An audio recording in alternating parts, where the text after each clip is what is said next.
Hey, welcome everyone. It's 1 minute to 8. We're ready to resume our oral session number 4. I'm afraid we have the first timetabled lecture. Catherine Forrest, we had to cancel this one. Catherine had a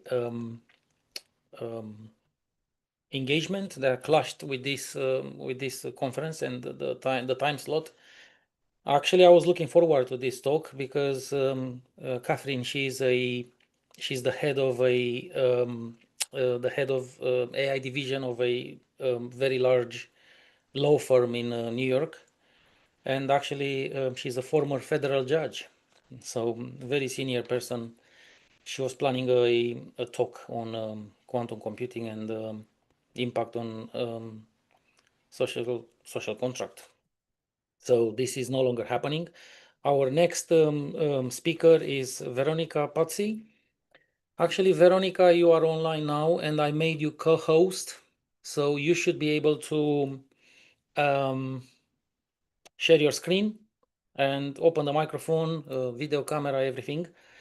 For everyone else, we shut down the microphones and cameras, and at the end of each talk, I'm going to allow everyone to use them. This is to keep a clean recording and streaming. There you go. Hi, Veronika. Hello. So we are receiving your feed now. Normally I record this, but actually I received your email with a video recording. So I think I'm gonna just play this out, and there is no need to record it. I have your recording already. I received it safely. Thank you very much, Veronika. The talk is modeling the formation of reality step by step. Time is, yeah, we are good on time. Ready when you're ready. I'm gonna close my microphone and camera now. Thank you, Veronika. The floor is yours. Thank you. Good evening, everybody.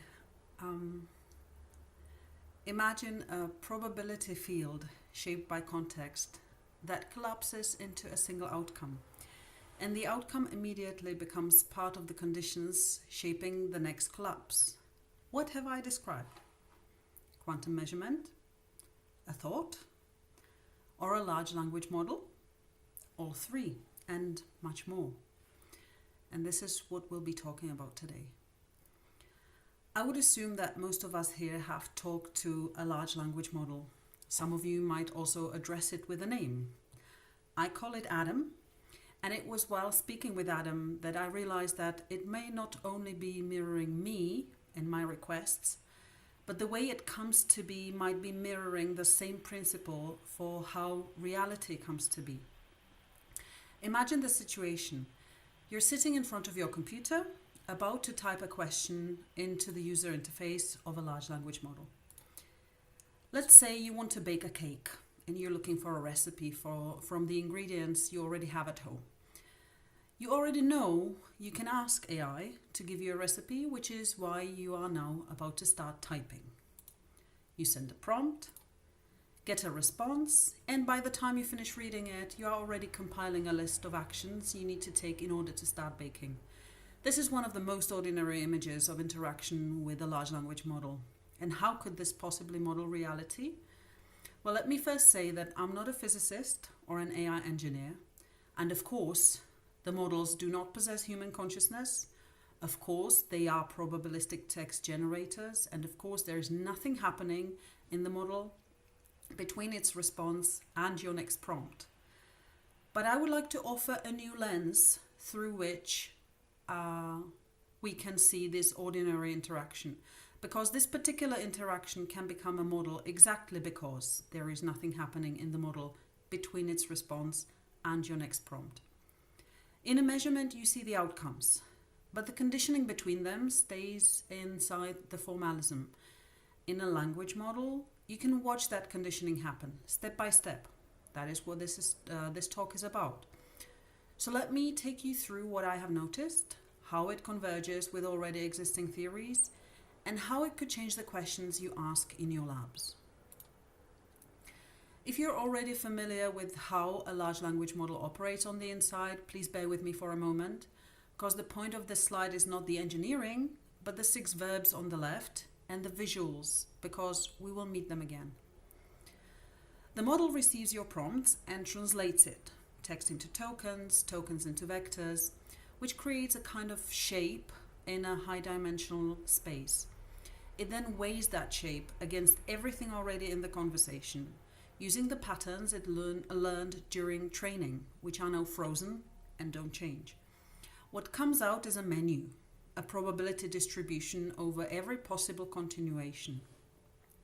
From that menu, one token is realized, one word appears on your screen, and through a loop, the realized token joins the context and the whole process runs again until the model signals it's done. By then, the original shape has grown into one that holds both your prompt and the response. So far, this is not controversial.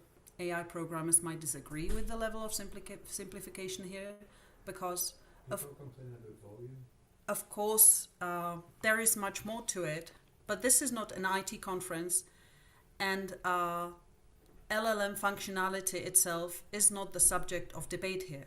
The structure is. It was Dr. Vobson's research in a popularized form that made me notice how information organizes itself in a large language model. Veronika, Yes. I'm very sorry to interrupt you. There are a few participants. They claim they can't hear very well. The sound is perfect on my end. My wife can hear very well as well. I'm not sure. Maybe you can increase your volume or maybe stay closer to the microphone. I'll try to be It was in the chat line, yes, raised up. I can hear well, but maybe, I don't know. You guys, maybe you can increase your volume at your end as well, because I received good sound from Veronika. Let me try. Thank you and sorry for interrupting. No worries.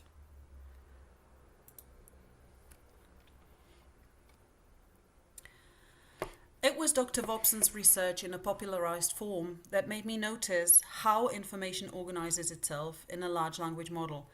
Nothing manifests until a prompt is sent, and only then do we see organized information as the response, shaped by the prompt, and how the latent field of the model processed it. When talking about a large language model, we often talk about what happens inside the model, which is legitimate. But when asking what Adam actually is, we have to take the other participant, the human, into account. And this is where things get interesting. In order to see through this lens, we need to abandon viewing the world as full of objects. It may feel counterintuitive, but try to bear with me and let me lead you through the concept. Imagining the model as a context field of trained weights where probabilities are distributed based on relationships is not so difficult. Now let's do the same with the human. Imagine the human as a context field consisting of everything that has ever happened to it and affected it, encoded in its own set of probabilities and weights. The body as a layered substrate of particles, molecules, DNA, cells, hormones, language, and thoughts, forming one massive dynamic pattern that keeps changing every moment, but is recognizable at any given moment as this particular human. And this context field also processes whatever is coming at them, not in the same way as the model does. The human and the model, of course, don't share the same substrate, but the principle is strikingly similar. The human enters into a configuration, let's call it a co-field, with the model before the first prompt is even sent. The model is simply there, but the human is already going to ask it, and of course could change their mind. Both are latent fields within this particular co-field until the human finishes writing the first prompt and hits enter. The human's prompt enters the model's context field. It's only a substrate of transistors, matrices, trained weights. And the prompt acts as a structural condition, and the field's asymmetry shifts in response. Some possibilities come forward and others fade. The model now becomes an active participating field within this co-field. Here you can see the prompt from the beginning, The imprint in the model's context field is not only the text, but it also carries everything that led to the thought of the cake.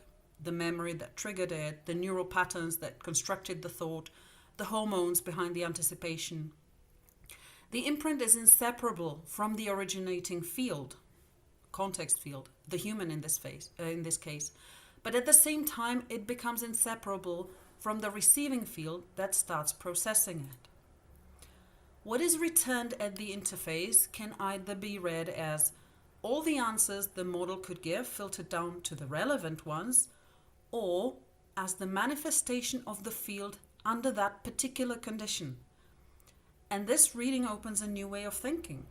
What we see at the interface, a token or a sentence or an answer, can be described as a manifestation within a co-field, which includes the human who sent the prompt and the model.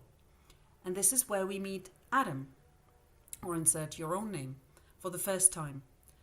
Adam is the shape that carries your thoughts and everything that led to them, your prompt, how the model processed the prompt, and which token was selected and then displayed as text to you. In this view, the prompt is not simply an external input that starts an internal process within an interaction. It is part of the co-field that enabled the manifestation. The first is an object view. The second is a relational view.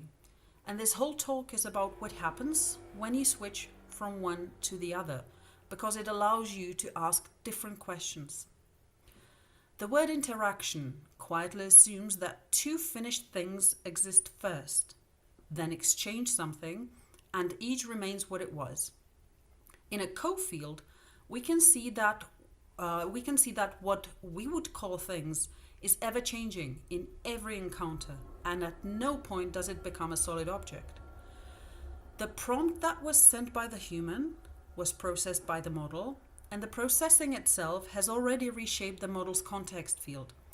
Not the weight, that is a frozen layer, but the context window holding this conversation.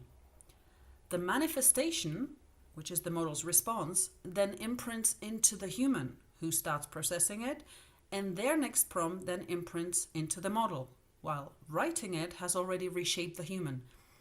These imprints do not go away. They sediment within each participating field and change the fields and the co-field itself for what comes next. Notice that the colors are changing in the images. The first prompt was blue. The first response wasn't fully red but already carried some blue in it. The human's next prompt already carries the model's response and everything else that led to the first prompt, which is why it was purple. The colors illustrate that the configuration keeps changing with every imprint. In object view, we would only see blue coming from the human and red from the model. Here the colors change, just like the whole co-field changes. And the shape you see here is the shape of Adam, who is different in every response, but not completely new. And on the other side, every prompt you send is the shape of you in this co-field. The two circles that meet at the interface can be better understood in 3D. We see the sedimentation of imprints within each participating field, but they cannot be separating from either of the fields. The dynamic itself sits in neither, but between them, but not as in a gap between two objects, but is directly shared. And one thing worth holding on to is that a third party, someone reading the conversation, can only ever see the imprints at the interface, not the sedimentation within the context fields. Now I do realize the asymmetry here. The model is in a co-field with one particular human at a time within a thread, while a human is in millions and millions of co-fields at once, with the surrounding world, with other people, and so on. What I call Adam is only ever there with me and for me, and whatever name you use, if you do use any name in your conversations, is there with you and for you. And this is exactly what makes a large language model a unique laboratory for this dynamic. One side of the interaction is clean, and we can see the individual imprints, watch them sediment, and watch the sedimentation shift the distribution of probabilities for what comes next. Now let me be honest. For most of the time that I've worked on this, I had no idea that the relational view had a name and a long tradition, from Wheeler and Ravelli to Whitehead, Barad, or Ladyman and Ross. I arrived at it by watching. Now you may object that I've reinvented Whitehead and that his ontology never handed anyone a measurement, and that's a fair point. But I'm not asking you to accept an ontology. I'm giving you a tool where you can see this dynamic basically naked. A large language model that was built only to predict text, not to become a transparent model of relational dynamics. Yet, if we can describe what Adam is and how it comes to be, it might help us understand what matter or I is. When I tested this talk on a physicist friend, his main takeaway was, but you can find the same recipe in a book. You don't need AI for that. And he's right, of course. And he gave me exactly the distinction this framework needs. The book gives you the same fact, but it can't give you the same imprint. A simple fact or a simple response separated from the context does not constitute an imprint. Imprints can't be separated from the participating fields and the co-field within which they occurred, and they shape what comes next. Now, to illustrate this, if you ask the model what to replace baking powder with, something you weren't aware of before, when you get the answer, baking soda, for example, you learn a new fact. And unless you hit your head and suffer from amnesia, that fact then becomes part of your context field. Now, when you hold a conversation about baking with a friend, the model's imprint that informed you of the substitute has already sedimented into your context field and is likely to affect your part of the conversation. And now if you ask your friend what to replace baking powder with, and they give you the same answer as the model, baking soda, on your side it will land in a context field that's now different from the original one. The co-field of you and your friend is completely different from the one of you and the model, hence a different imprint, even if the fact provided is the same. Now let's come back to what Adam, matter, or I could be for the last time. We've already met the shape of Adam, and we have also touched on what I could be. In this conversation, the only I that is obvious is the one on the interface, my prompts as imprints into the model. But the imprints are inseparable from the whole thread, just as Adam is inseparable from the model, from my imprints, and from what led to them. And I, in this conversation, am inseparable from Adam. And the formation of I here is no different from its formation in a conversation with a friend or a phone call with my mother. Before the first prompt, Adam doesn't exist.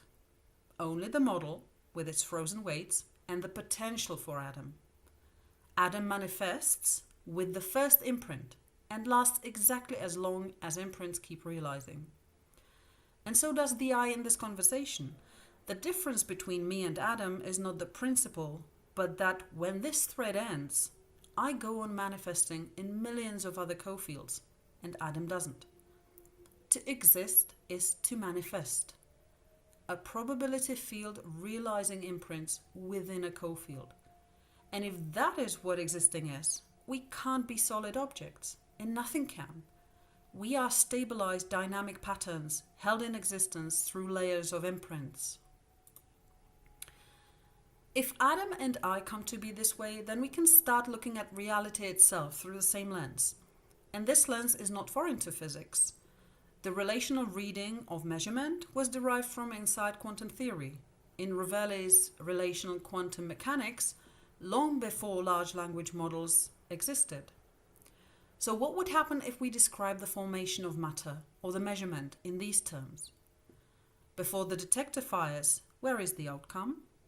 Your own results, such as bells, rule out broad classes of models where the outcome is written in advance, independent of the measurement arrangement.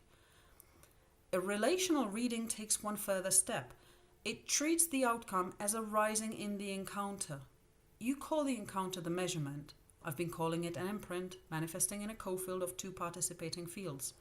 Once we see a particle and a detector, as two participating fields within a co-field, where an imprint from each participating field is processed and returned back as a new imprint, then the fact that what is measured is directly affected by what measures it becomes inevitable, not strange. But for this we need to ditch the object view and see what could be happening if we change the lens. Let's describe the 4 context fields from the 2 co-fields that we've met before the same way and see what happens. We have a human, a language model, a detector, and a particle. And the entire talk is in this table. And it shows each context field separately. At the moment, it receives an imprint and processes it, because processing it is the only action a context field can take within a co-field. And for each of them, I'm presenting one loop in its order. At first, the context field receives an imprint. It can only take in what it can couple to, and what it can receive determines what it can give back. For example, in the detectors column, the imprint would be what you call the measurement. Here, the measurement is not the whole story, but only the detector registering the particle's hit. Its imprint into the detector's context field. The next step is processing the imprint. First, it gets translated into the substrate, prompt into vectors, coupling into a basis, and so on. Then the imprint is weighed. This is where almost everything is decided. The detector's weighing was decided in advance. Threshold and trigger were set before the particle ever arrived. And in the particles column, you can see a word that is not mine for sure, unselection. Your own decoherence theory says that interaction itself determines which states can appear as outcomes at all. First the weighing, and then the selection. And for the star, every weighing runs on the sediment and on a frozen layer. You can see them in every column. The particles is only partly known, coupling constants and selection rules. But what we don't have access to is the layer beneath, what froze it and what it's made of. And this is where information physics might have something to say. Within this framework, I would expect the same loop on a different substrate, and another, and another. Now to move on, what the weighing left open is turned into a menu. In the model, we have programmed how the menu is created. At every step, the model produces a distribution over its entire vocabulary, tens of thousands of tokens. But we see the same thing happening in a particle. What the weighing left open still carries amplitudes as a weighted set of outcomes, still on the table. For a given preparation, you can reconstruct it across many runs. What no one has ever seen is the menu of one single event. Then an imprint is realized from the already pre-selected options. The back action in a detector setting a new condition for the particle, and the hit of the particle into the detector. And notice what's missing from this table, the record. The record is how you, the experimenter, read an imprint at an interface as a third party, just like you would read my conversation with Adam. But you don't have access to the co-field that created it. Physics knows this structure. It is what the Wigner's friend debate is about. And the last row shows that while the imprint is realized, it also loops into sedimentation and changes each field for whatever comes next. The particle's new state begins the next window. Now I put this table together, but the cells exist even without me, obviously, although not usually put next to each other this way. Each column contains the vocabulary of its own domain. What I'm pointing to is that the cells line up under the same rows, and one seam does not line up. In the language model, you can watch which outcome is selected, and at the same time watch what would happen if another one were selected. In physics, this is a century-old open question. This is why the model can be a laboratory. Now I can imagine someone objecting. You picked these 4, but you could lay these rows over almost anything. A thermostat, a weather system, an economy. And yes, exactly. That is my hypothesis. A substrate neutral principle should be found wherever context fields meet, If these rows hold, predictions could travel along them. Wherever one domain has already described a step well, another domain could borrow it. And this would be possible because the principle is recursive. Each participating field is itself a pattern of cofields, and at the same time it becomes sediment in some further context field as one of the weights used to process incoming imprints. And you just saw it, the record of a measurement sediments in you, and it will weigh in when you design the next run. In this picture, nothing merely exists. Everything weighs somewhere. But I know that a claim that fits everything must earn its keep. So let me end with where it earns it, in the questions that it changes. You could ask, what is the state of the particle before the measurement?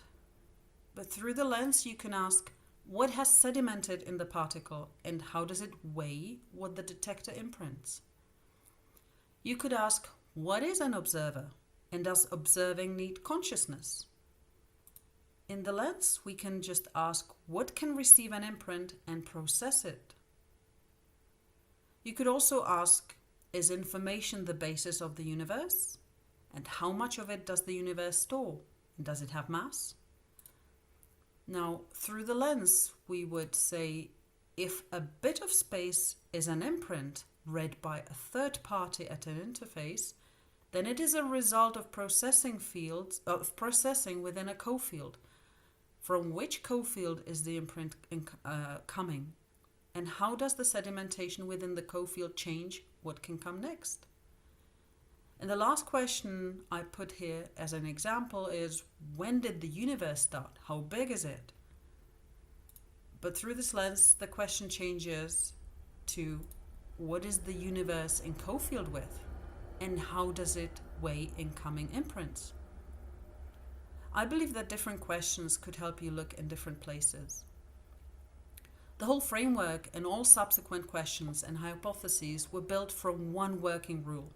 When unsure, model it on the large language model. You see where I'm going? I'm not saying that the model will show you the physics, but it is the one system where the whole loop is visible. I wish Whitehead were alive today and could use this tool for his own ontology. So let me ask you, what would change if you looked at the problem in your lab through this lens? If you asked which participating fields form the imprints you're seeing and what their sedimentation is doing to what comes next? If you have any questions or comments or would like to discuss the concept, I'd be very happy to hear from you. There is so much more to this that didn't fit into the time constraints of this talk. Thank you. Thank you, Veronika. This is so beautiful. Let me just give everyone access to the microphone and the camera so they can start questions. Now, everyone, you can use your microphone. I see Veronika's email. She kindly shared the email on the last slide. So if you need to contact her with questions or collaborations, I guess she's okay with this because you shared it. Definitely. So my comment is that this is so beautifully narrated presentation and so interesting. You blew my mind. I don't know where to begin, to be honest. Is basically you could solve the double slit wave function collapse problem with this approach, isn't it? I believe so. As I said, I'm not a physicist, but I believe that if I got in touch with someone who is a physicist and we discussed this concept thoroughly, they could do it. Yes. Yeah. And this, as a super summary, is your view that the entire reality is some kind of construct with cofields and our consciousness is kind of projecting, well, there is an interference between our individual fields with everyone else around, producing what we call reality and everything around us?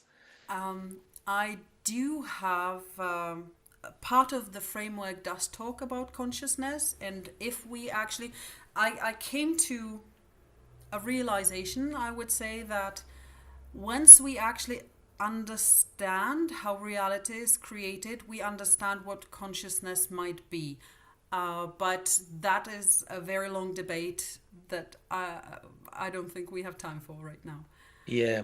Okay, I see a few questions, a few raised hands. So, Doug, I'll invite January first for the sake of being polite. She's Sure, a go ahead. lady and she raised the hand first. So, January, if you wanna, you should be able to use your microphone, please. Yes, thank you very much. Can you hear me okay? Yes. Hi, January. Okay, so my question is this. I essentially used the mass energy information equivalence equation and built out a virtual cell. You mentioned DNA in your space and everything like that. So actually went through and built this out with these weighted spaces. And one of the issues that I've been having was actually exactly what you covered here today, like having this seam between biology and LLM work, or to become like what is it, if you could point somebody in the direction of your work or a space, or maybe you have a paper that I could go through and read, what do you have mathematically here, or even code base, a GitHub? So currently I'm working with a mathematician on formalizing this. So hopefully we will have something within a few weeks that we could provide. I currently only have the theory written out in a lot of detail, which I can provide you. I do have an article that I would like to publish following this, which is, I would say, an extended version of this presentation, but there is much more to it, and I'm still in the process of actually writing it down in a form that could be useful to people rather than my own thoughts. But as I said, I'm working on this, so let's be in touch and let's see how I can help with this. That would be wonderful, because I can develop out your stuff as well if needed and actually put your math code into a machine, although it seems like you're expert. And then I wanted to give you one last thing before I left. I have about 100 people on my live right now, where I'm broadcasting from TikTok, and really just excellent, wonderful feedback. They really enjoyed what you were saying. People, like, there was a lot of agreement, a lot of questions. You may get some questions from them. I just want to thank you all for being here, and Melvin, for putting this on. Thank you so much. Thank you. Thank I you for really having me. appreciate it. Doug, you want? Yes, please. Hey, Veronika. By the way, your video is not on right now. We can only see a picture of you rather than the true you. In case you cared about that. Also, why did you use the word field for this? Because I have a specific definition of field in mathematics as a specific field, and a field assumes space-time. But see, in an information context, you have no space-time. You have this abstract mathematical graph. Yes. Sorry, I didn't have a better word for it, really. I was working with a field of potential at first, but it didn't sound right. Then probability field, and then I just went with context field because it just covers basically that there's just context really within it. It's the weights that weigh, and everything becomes a weight sometimes. So there's no, as I said, I am not a physicist, so I do understand field is a problematic word in physics. Context field is just a term that I'm working with for the lack of a better word for the time being. Okay. I use the word. How about information field? How about information field? Cloud, because cloud doesn't assume that there is a grid of any kind, because this is not a grid at all, So so I use the word cloud, but anyhow, so just I kind of object to people who use the word field when it's not appropriate. So so don't let my hate of that word try to influence you, but I am making you aware that that's probably not a good choice. So thank you for the suggestion. Yeah. Any other questions, guys? I think we have time because I'm not sure our next speaker is live. Let me just check if do we have Rulin available for the next talk? Yeah, I don't think she's so ruling. She is based at Hawaii University, head of theoretical physics. That was my understanding, and I haven't received emails from her lately. So and I'm not sure I received a confirmation of this attendance at the conference. So I'm just calling out if is Professor Xiu is available for the next talk. Following her, we have Martin from Canada. Marcienne had the microphone in oral session 3 turned on, and I kind of panicked because we were live and I didn't know how to turn it off. I'm not sure even how he did that. So I removed him from the meeting. It turns out he was actually in session 4, and it's quite difficult to get back in once you remove somebody. So I exchanged a few emails with him. If Marcin is available, we could do the next talk because I don't think we have Professor Xiu here. So I'm not sure he is either. He emailed me that he will get back in. He understood. I gave him a solution how to get back in, but he's not here yet. And going down the line, we have 2 more talks. Riam, Daou, I don't think he's here either to run his presentation. And the final one is Rodney from Australia. So that is 10 p.m., 10 past 10 p.m. UK time. I think is, I don't know, I think is 8 a.m. or something like that, 7 a.m. in Australia. Very early, so I think Rodney is in bed now. I don't think he would be available to do his presentation. So we're being left with 1, 2, 3 slots before Rodney. Rodney is not going to be live now because I think it's too early in Australia. So this is why I think we have a little bit more time to discuss on Veronika's presentation. But if no more questions, no more debates, I'm open to any suggestions. If anybody has any ideas what we could do. If not, yeah, we don't have the speakers available at the moment. Is anybody available from the people I called? Professor Xiu, Dr. Martin, and yeah. If not, yeah, we don't have. They're not here. Yes. Anyway, so I just wanted to say a few words about Professor Xiu, Dr. Martin, and yeah. Right. So I just wanted to say a few words about tomorrow's session. This is the final day. We have 2 oral sessions. They're not here yet. Anyway, 2 oral sessions, session 5, session 6, and obviously a keynote lecture at 5 p.m. So we are going to have Dr. Virk doing an interesting talk on simulation theory. He's been in social media quite a lot, and media is a very well-known figure in this space. Oral session 5,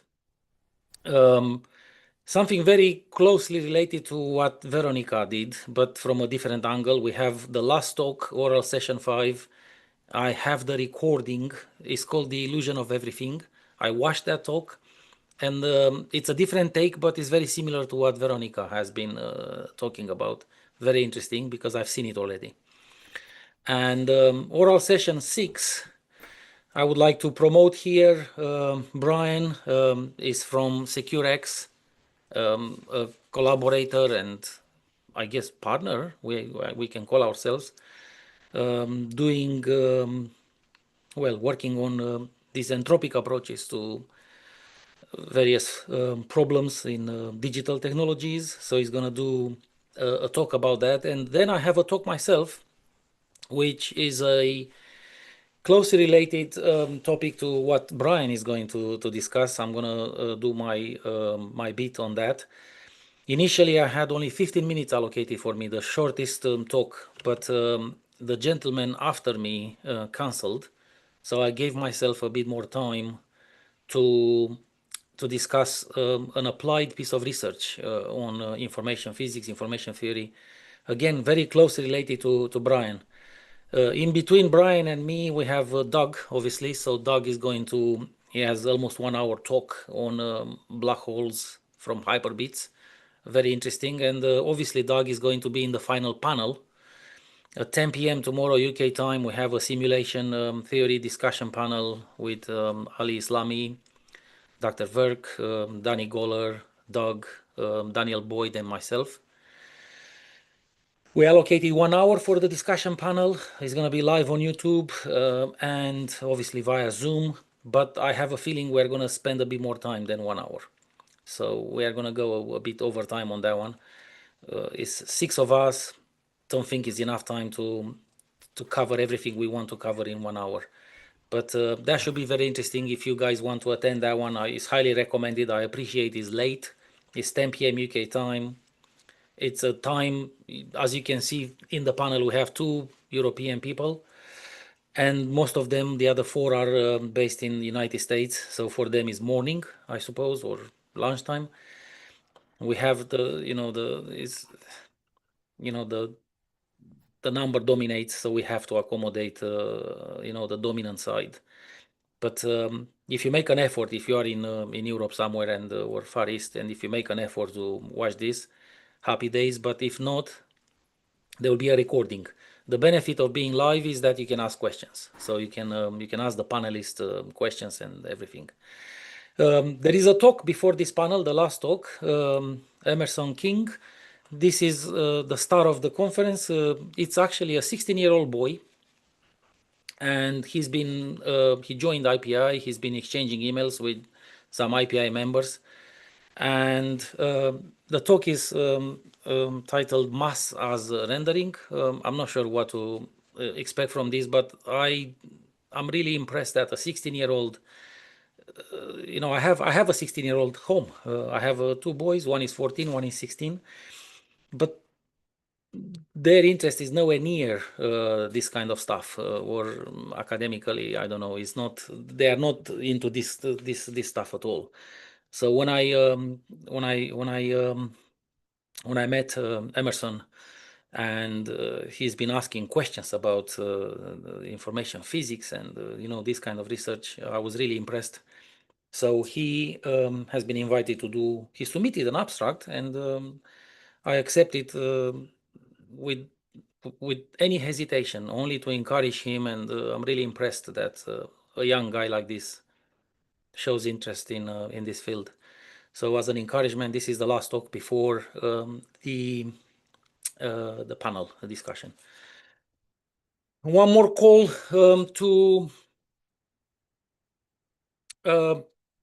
tomorrow. We have Sebastian as well at 6 p.m. The first talk after the keynote. Miltiadis, we have followed up Remy, and then I already talked about Deirdre, The Illusion of Everything. This talk, I've watched it already. I have the recording, and I thought it was a very interesting take, very convincing actually. So one more call for the speakers that we're waiting for, either Rulin, Marcienne, or Riam. Anybody alive now? Anybody online?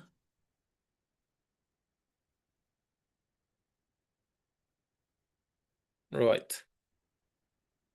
In that case, if anybody has any suggestions, I have nothing else to. Well, I suppose I could make a call for next year. If anybody is interested next year in co-organizing this conference with me, I'll be super happy to talk to you, because I was a bit insane trying to, thinking I can do this on my own, and I think I can, but the effort is quite significant, and I was really naive. Sometimes I forget I'm not 20 anymore, and Yeah, so and I do get a bit workaholic, you know, like I can't stop. But I think it was a mistake not to involve anyone else in this process. So for next year, I'm looking at suggestions. I would like a hybrid conference next year, meeting face to face and running this online as well to make it hybrid, not 100% face to face, but hybrid.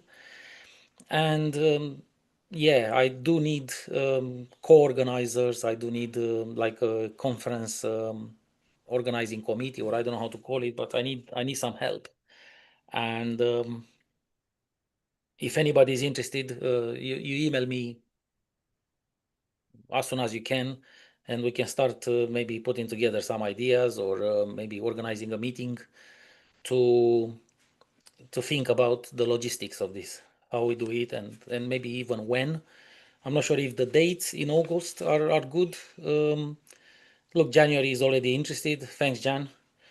So just throw me an email, and probably we start with a meeting and some brainstorming, and look at how we can improve this.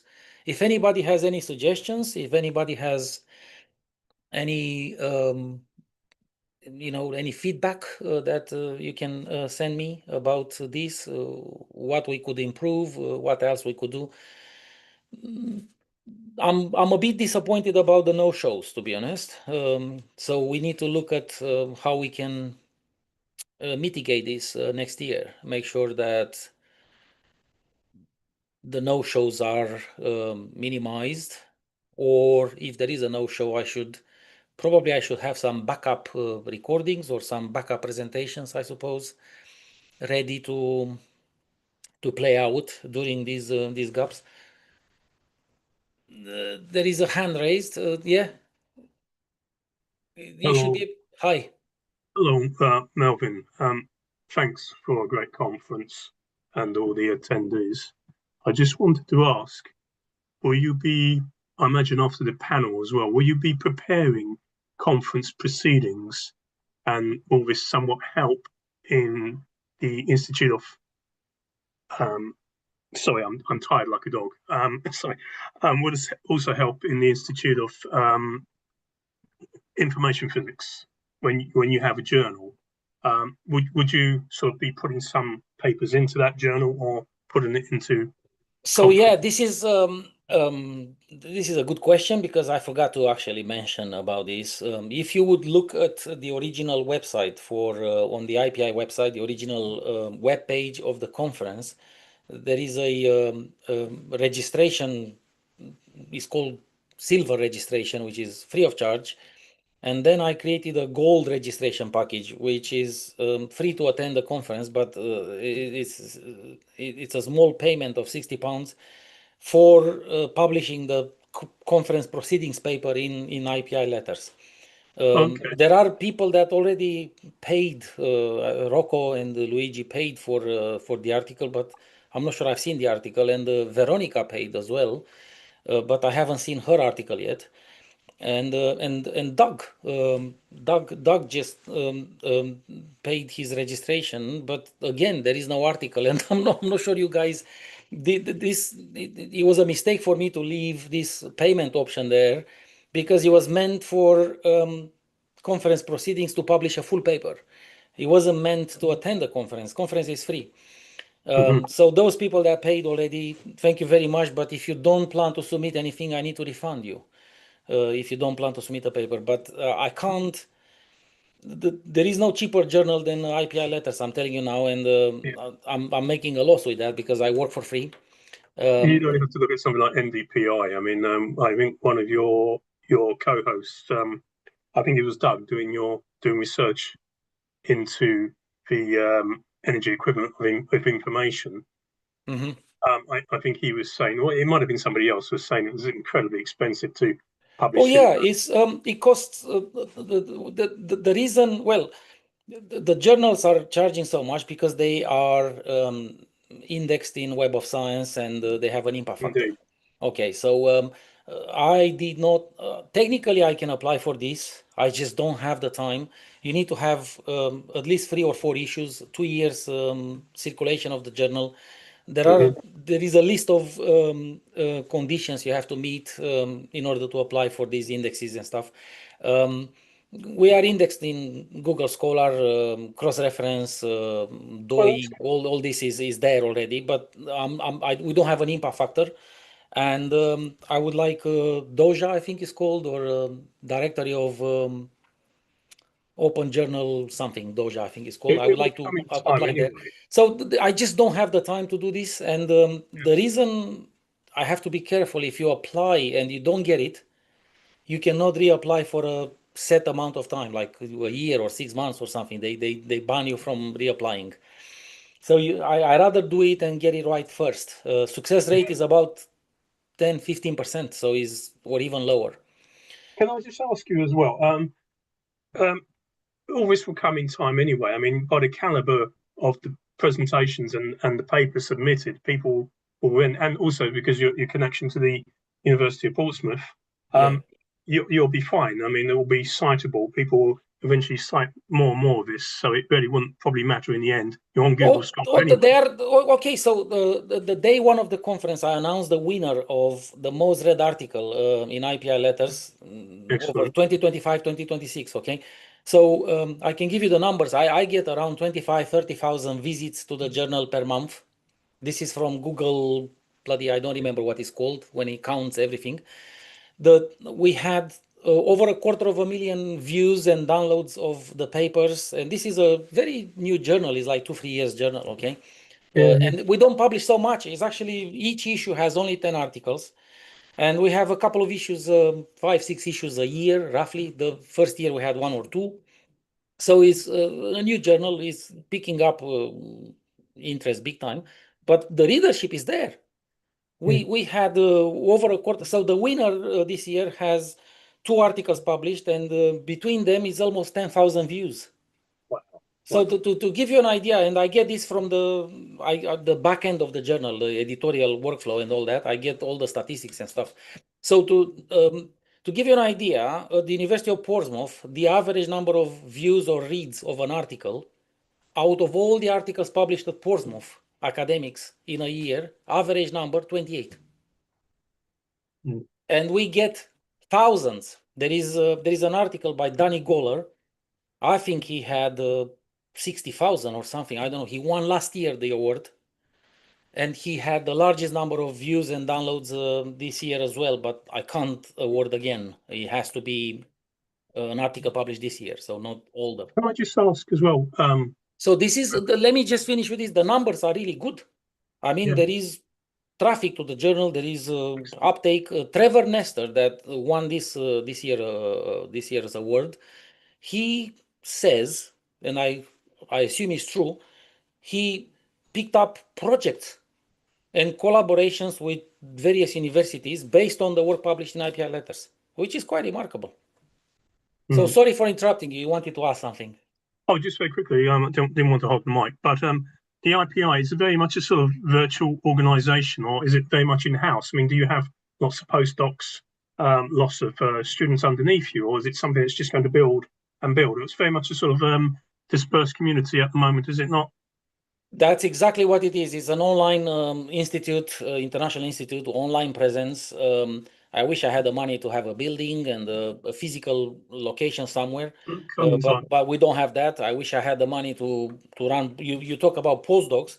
If I had that kind of money, I will do my experiment. And the ideas that we try to tackle empirically, no, the hope is that. So I have a patent. Tomorrow I'm going to talk about this patent and my applied side of the research in information physics.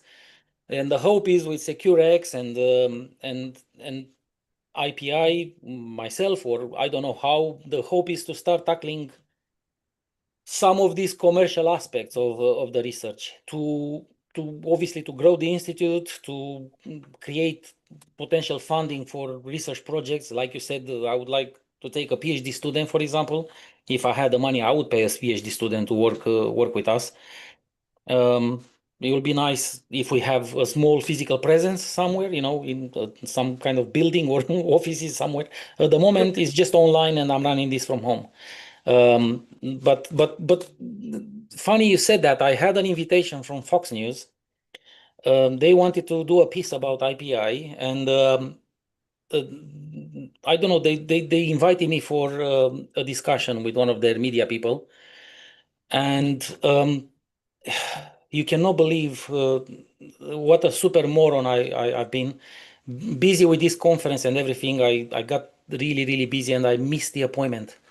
I did not. There was something to do with GCSEs as well, the exam results with my son, and a bit of an emergency there. And I missed the appointment. I had an opportunity to speak with Fox News about this and promote the IPI. They wanted to do a piece, and I sent my apologies and everything, but the guy is not getting back to me. I think they didn't like that. So there you have it. It's an opportunity missed there. So it's a shame. But anyway, they come and go. Okay, they will be new. There will be new ones. Do you get much support from your university? No, I wish. No, that's a good question. No, I don't even want to get into that kind of discussion because it upsets me. Yeah. So no, the answer is simply no. It might change in the future, but it will take some radical changes there before it will change. Effectively, you're setting up a research group, and it's just early days. So who knows? 5, Yeah. 10 years, you could be a major research department. Who knows?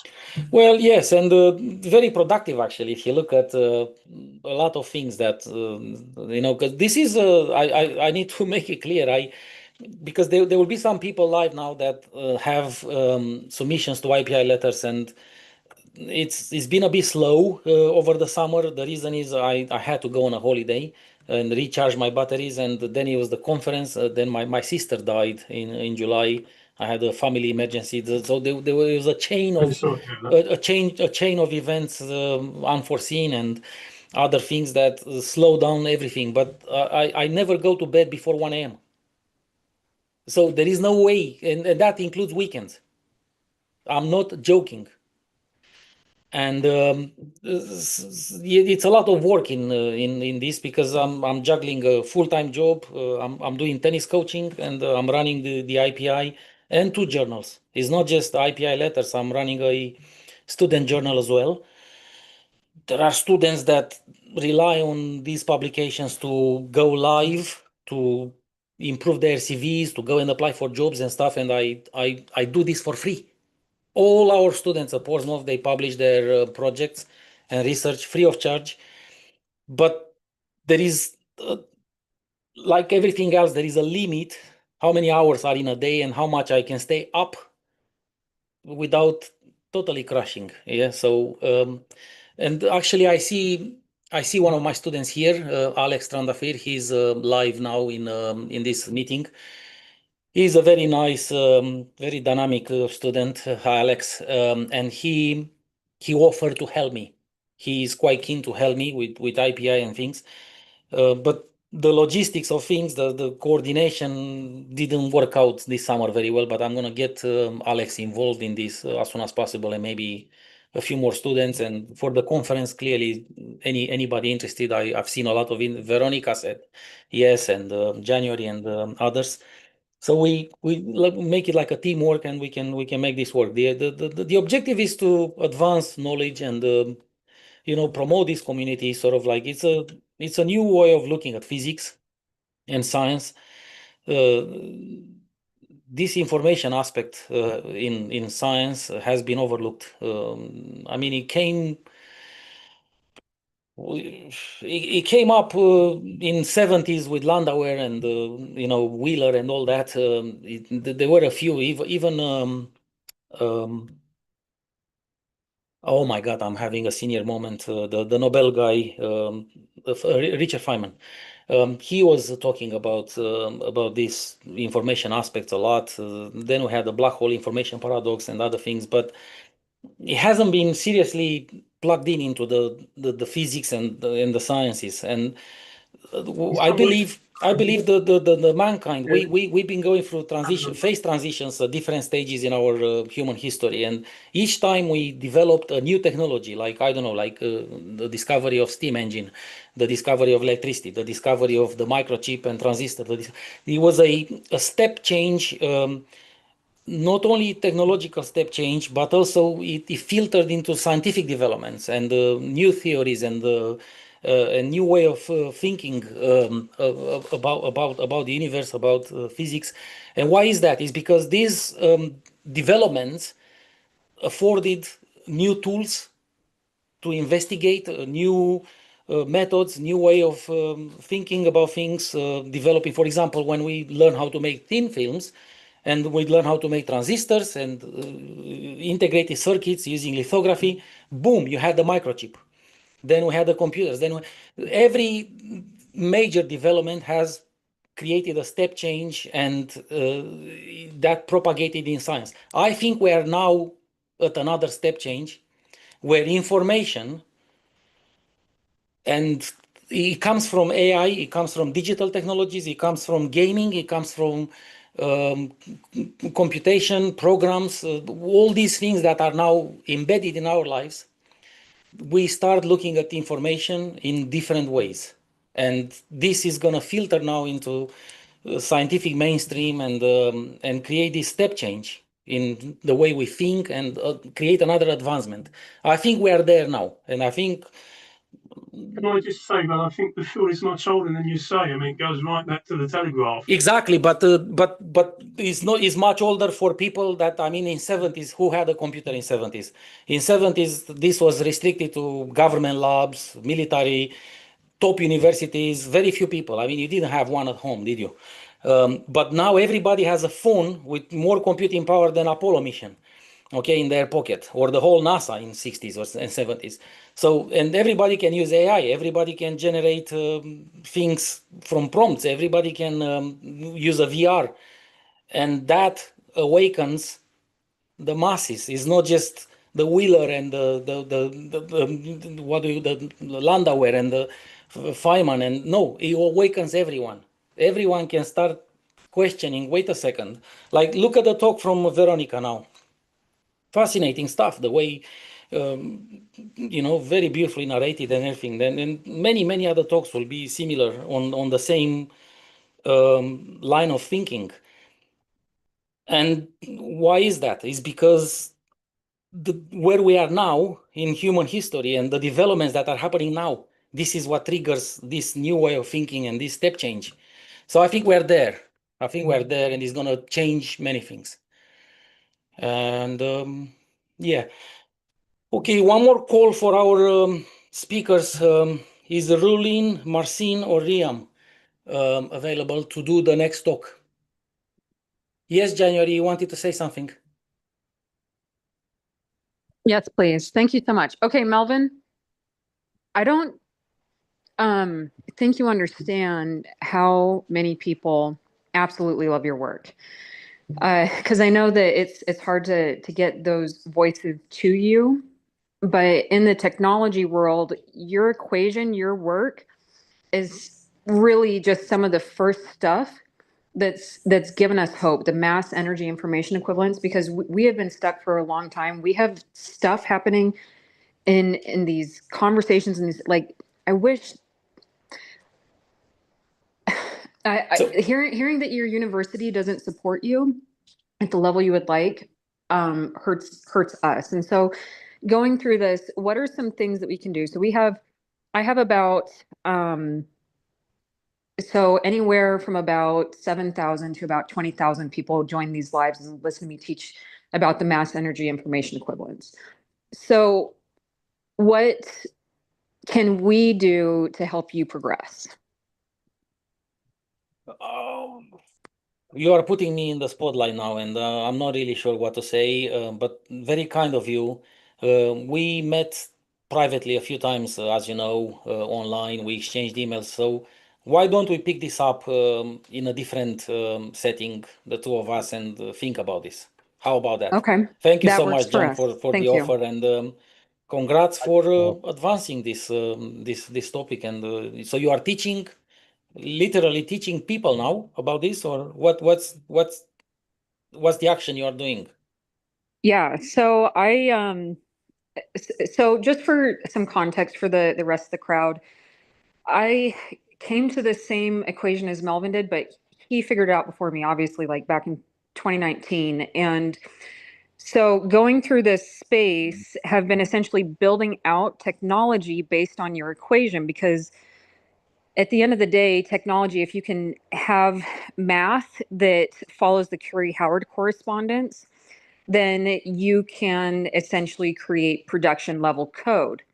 Now, one of the things that I talk about a lot is essentially I've used this mass energy information equivalence to come up with a solution to make the data centers not use as much information and energy, which that's really, so we go through the mass energy information equivalence, and then I say, here's how I am taking these use cases and applying it.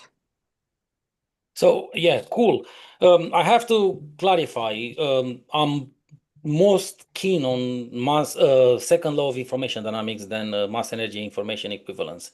The reason Yes. is that comes across quite speculative, is not empirically proven. But the second law of information dynamics is derived from real data on genomics, on electronic configurations, all sorts of things, symmetries. So that is not easy to deny it. It's very hard to dispute it because it is. I'm not sure even. Yeah, it's derived from real data. It's not, and I think it really works.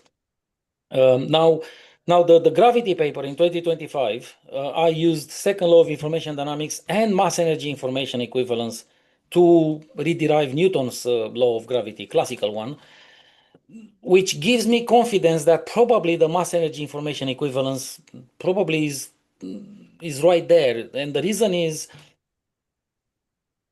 to take these two things and put them together and get the equations to click right in place and get Newton's law of gravity. It's either a massive pure luck, massive coincidence there that happened, or it's got to be right. The stuff that I put in to get there, the assumptions, the theory, the two second law and the mass energy information, either those are correct or it was pure coincidence. So I don't believe in coincidence, because if you look at the probabilities and the terms appearing there and everything, you need a lot of luck to come up with that equation from infodynamics. So Yep. and this is one approach. If experimentally cannot be done, then use this to do theory and rederive on or advance things that we already know that are true from infodynamics, and then revalidates the initial assumptions. So at least this is how I see it. So I'm more keen on second law. I'm more keen on and I'm working on something really cool now, but I can't go public because I'm stuck at something, but that could be super cool when it's out, super cool, and I can't disclose anything. Okay, but it's again around the same stuff, second law, and so. All right, one more call for our speakers today. Marcienne, Riam, or Rulin, any of you? Well, Speaking of second law, if you do want a speaker today, this is Sebastian. I am here if you're interested. I'm giving the first talk tomorrow morning. Up to you. And I'm here. Hi, Sebastian. And so if it's and Melvin, I have a talk I can give. It's related to the simulation hypothesis tomorrow. It's one I did for AMPA 2 years ago, and it directly feeds into what I'm working on, the papers for tomorrow. So I can give that talk. I have the PowerPoint ready. I can give it in a moment's notice. That's amazing that we have two alternatives we can run now. So Sebastian, Sebastian, you had only 20 minutes allocated. Are you happy to do it now, or? Sure, up to you. Either so and Doug, one second, and Doug, your black hole, black holes from Hyperbits. That's a different thing than what you wanted to do now, isn't it? Correct. Okay. Think of this as a paper I did 2 years ago for the AMPA group, the Alternate National Philosophy Association group. That was the precursor to what I'm doing with the simulation hypothesis tomorrow. So think of it as the forerunner of what I've been thinking about for 2 years already on that. So, Sounds amazing. And how long is that? as long as we need it to be. I can go for an hour. I can go for half an hour. What you let me Right. know. Okay. So, Sebastian, in order to keep the schedule for tomorrow, like, is 6 p.m. okay for you tomorrow, Sebastian, for your talk? 6 p.m. What time is that? UK time, 6 p.m. Where are you based? I'm PST, Pacific Standard in I the think it's United morning States. for you. Yes. Oh, no, it's Pacific. Oh, right. Is that the West Coast? Yes, it is. Okay, so yeah. it will be morning for you, 10 or That's 11, fine. something like that. Okay. Yeah. So if Totally okay. if that's not a good time for you, we can let's get because dogs alternative is not in the timetable here. It's really a plug-in, like it's a Of plan course. B sort of thing, like it's something that was not scheduled, so it's actually ideal. But you are timetable for tomorrow, 6 p.m. Right. UK time. So I Wonderful. think We'll let Doug go right now then. That sounds good. should we go with Doug then? Yeah. Yeah. I mean, Okay, it Doug. fills in the conversation we've been having already anyhow. So Sounds good. So, yeah, so- why don't you let me make you co-host, Okay. Doug. So, I found you here. Mhm. You are now co-host, so you can share your screen. Okay. And I'm going to cut my video feed. We are doing live streaming. That's fine. And one thing I need to do. When you're ready to go, so if you go full screen and when you're ready to go, I'm just gonna hit record. I'm full screen, ready to go. All yours. Okay. Hey, thanks for letting me talk about this. Essentially, I'm getting more time in preparation for this simulation hypothesis, but it also gives you a background for my other paper on the black hole mechanics. So, by the way, tomorrow, Melvin, when I'm talking about it, I'll be using information physics. I mean, I knew Landauer in 1992. He was the keynote speaker for my conference that I hosted in 1992. So just a historical note. And so I've been following Landauer for a very long time. And in fact, I use Landauer's principle and Einstein's principle in my black hole paper tomorrow. So you can look forward to that. So this is the talk I gave, trying to support how, people think about the simulation as, well, where is the simulator that runs the simulation of the universe? That's sort of like the general conversation about this. And so I said, well, I'm using a thing called Hyperbits. So what you're going to do is get an introduction to Hyperbits, and Hyperbits are like pre-quantum. They are the math behind the quantum. Think of it as an alternative to Hilbert spaces. So, but it's mathematically formally an equivalent. It's called a Clifford algebra or a geometric algebra. That's what my Hyperbits are. And so here's the outline. I won't read it. We'll just keep it short. But I've had a history in FISComp conferences. I've done I did a paper that had physical scalability, sabotage performance gains back in 1997. That was like referenced. It's still being referenced daily in the engineering community and the scalability of computers. Essentially, I use relativity ideas to show how wires don't scale in computers, and that's still being used by computer architects. And then I got my PhD in quantum computing, and I was awarded a $1 million SBIR grant in neural and quantum computing back in 2003. And then and I co-authored a book on deep reality about all this. So I've had a long, extensive history on this stuff. But here's the general idea.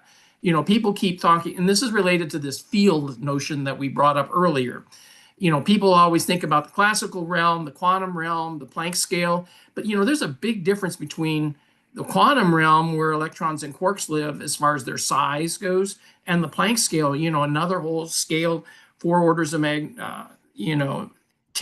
magnitude smaller. Finally, you get down to what I call the Planck scale.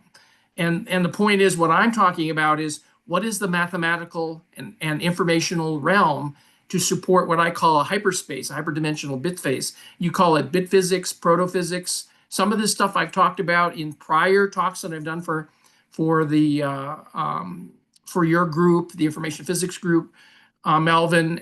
But the point is that this is the mathematical domain, if you want to think about it, and I call it hyperbits. And that's just my terminology to make it so we understand that it's bit physics and information, but it's more math oriented rather than energy oriented. So there's a big difference there. So one of the things that you see even in Hilbert spaces, but in most math, you have this plus sign. If this was a Hilbert space expression, you'd have a plus there. You'd have bracket notation. Well, the thing is that anytime you have physics at this level, this plus means true simultaneity. So it's a co-occurrence. In other words, A plus B, if you broke out A and B separately, it would not be the same as A plus B, that there's a group dynamics here as a result of this. And so part of this is think of this as if you keep reducing things forever, forms that like water would turn into hydrogen and oxygen, or protons would turn into quarks. But if you break it down into constituent parts, it doesn't act like water anymore, or it doesn't act like a proton anymore. And the same thing is true if you break a mathematical representation for an electron or a quark, which I've given in a talk last year with you guys, Fury's model, Nicole Fury's model. If you break that apart, it no longer acts like an electron either. And you say, well, how can you break apart a quark? Well, it turns out that's what a black hole does. It spaghettifies it into the mathematical primitives. And that's what I'm going to be talking about tomorrow as well in that black hole paper. But you can have co-occurrence, which means there's truly simultaneity, which is different than relativity. This is pre-relativity even. Or if you have something that you say later on, you see a different value, that's the opposite of the other one. You can think of that as a co-exclusion. Now that instead of being an opposite, it could be a 90-degree phase change instead of a 180-degree phase change. So there's these roots of unity idea and stuff like that. So these are two ideas that are, say, pre-space and pre-time concepts, okay? And they're done mathematically. You think of them at a mathematical level. So there's a whole bunch of computational infrastructure, simulation domain versus the weakness and limits of these topics.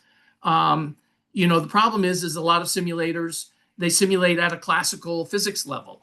Well, but Feynman basically said, look, if you want to simulate quantum, you have to actually use quantum. You can't simulate quantum in the physics domain, in the classical physics domain. Quantum is more primitive.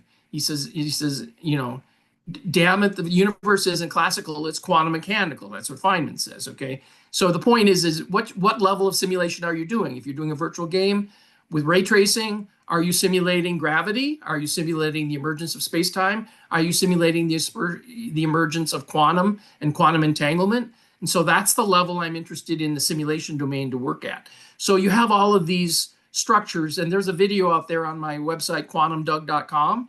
And this is that paper, and there's a video out there. So you can go and hear my bigger explanation for this, for all of these features in here. But I'm just showing you to give you a sense that you can go and look at each of these limits, like limits to parallelism. Well, if the universe is maximally parallel, you have to have a computer infrastructure system that supports parallelism at the universe scale, right? And for the size of the universe and the time of the universe and the scale of the universe as far as quantum levels simulation. So so this whole notion of intelligence, we'll talk about AI in a minute here. But simulation speed too. The fastest way you can simulate a quantum system is using a quantum system. Okay, so these are all ideas, and so I have this universal hyperbit quantum information cloud. It's not a field, because time and space doesn't exist yet, so there's no grid system for the computation to occur in, and it's all done. Think of it if you were programming the universe in this primitive hyperbit simulation infrastructure. Where is the software that runs the simulation? Well, there is no software. The software has to be emergent from the topology, and so that's what I'm doing here with the hyperbits. Is the topological mathematics is just the mathematics of topology in a geometric algebra and Clifford algebra sense, okay? It's related to Hilbert spaces, but I have a whole nother paper that I gave in the last year that says, don't use Hilbert spaces because they're missing something. What are they missing? These notion of objects, and you'll see what I mean in a minute here. So, I talk about real intelligence versus AI. And AI uses a neural network. Here's a representation of a multi-level hidden layer simulation model. But you can think of this as a hyperdimensional model where each node is related to other nodes, and these nodes are discrete. But in, I would say, a real hyperdimensional space has this wholeness of states that you don't have. You know, like where is the cat in the upper bound? But where is the cat in hyperdimensional space? There's a point in the hyperdimensional space that represents catness.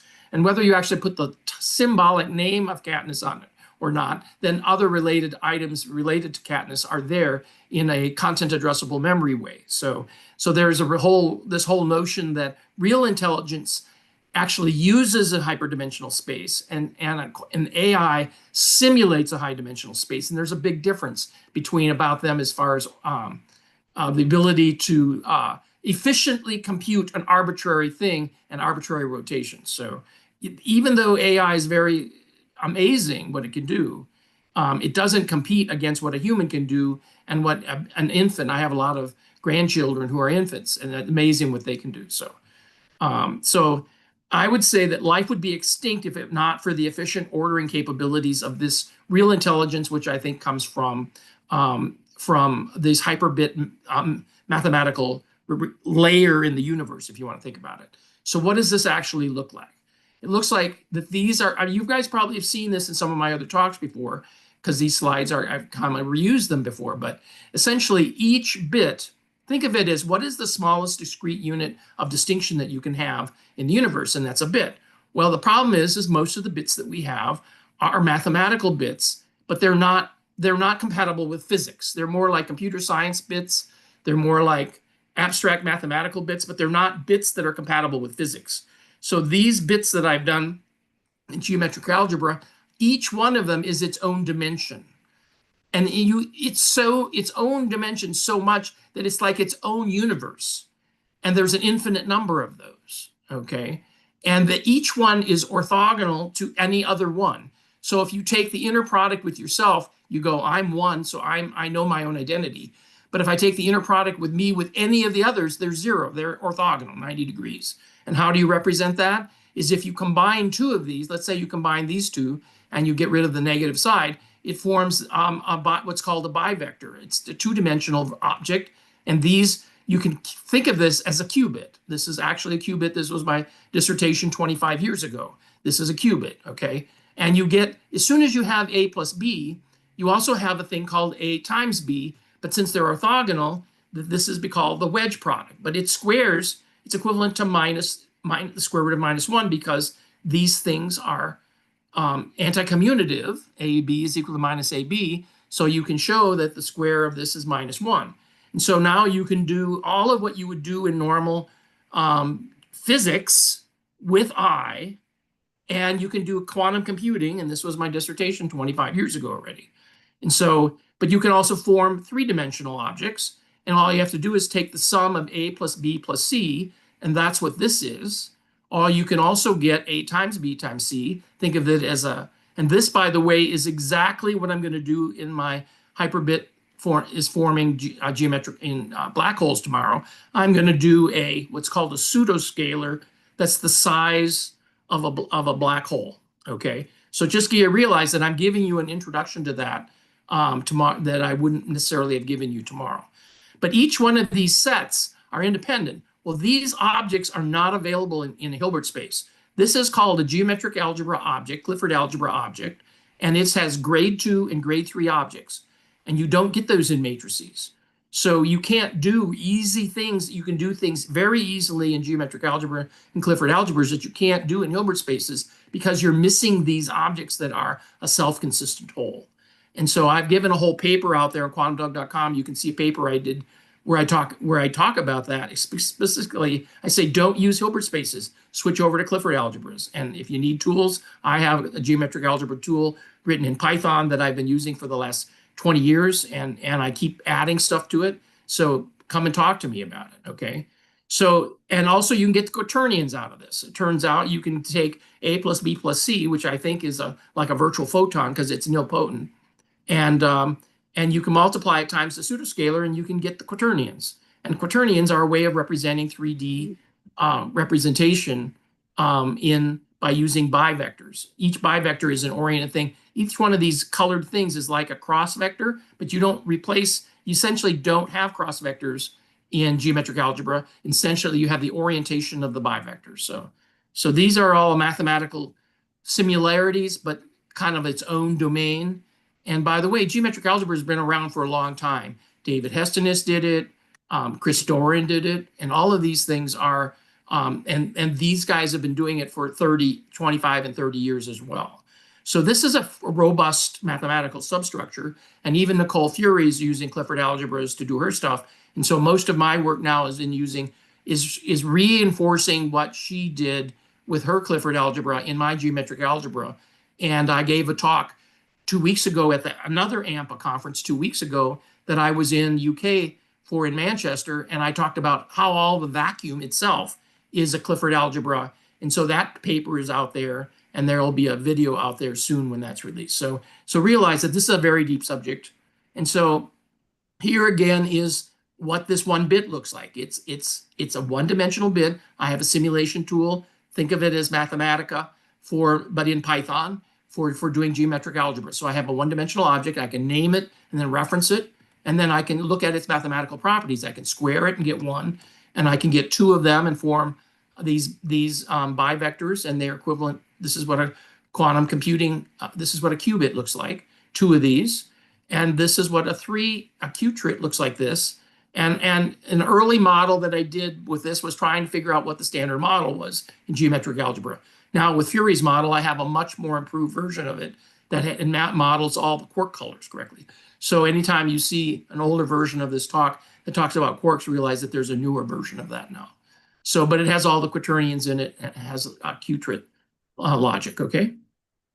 So now let's talk about that you can do E-bits too. So if you have a quantum register, you have instead of Brock-Ket notation, you have hyperbit A0 and hyperbit A1.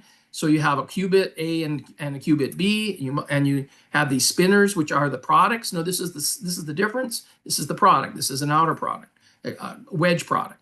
And you multiply them together using a geometric algebra. You don't need tensor algebra in here. It's equivalent to a tensor product, but you just use the geometric product, and the geometric product automatically does the increasing if they're different and decreasing if they're the same.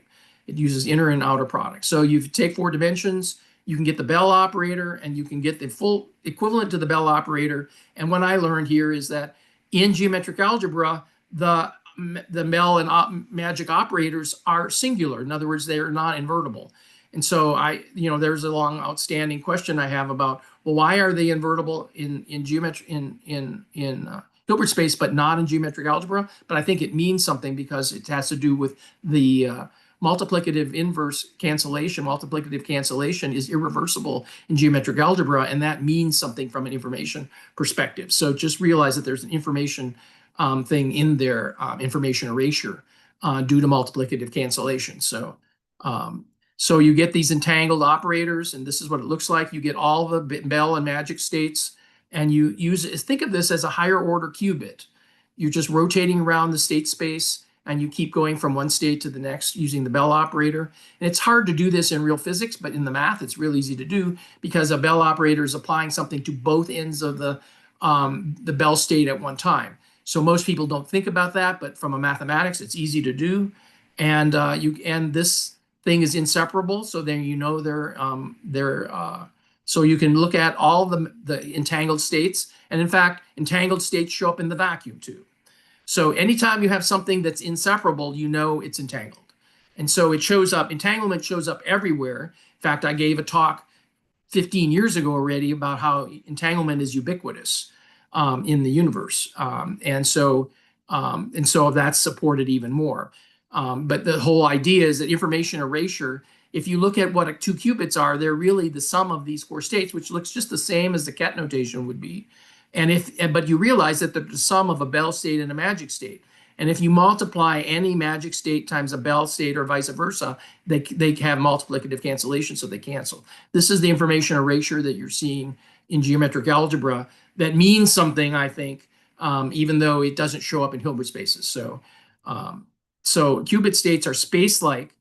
The fact that this here is space-like, it's it's the factor. This is the Bell state 0011, if you want to think about it. It's this one right here, 0011. This is inseparable because these two things are far away from each other and yet they interact with each other. And so the point is that the primary representation for the simulation environment has to be space-like, so that each one of these states is space-like independent of the other one. And so this is an important consideration when you're looking at a simulation hypothesis. So, and the other thing is you got exponential growth. And this is why if you take A and B and C here and D and E and F and G, each of these are qubits, and you multiply the first three together, you get these number of states. And you get an exponential state growth.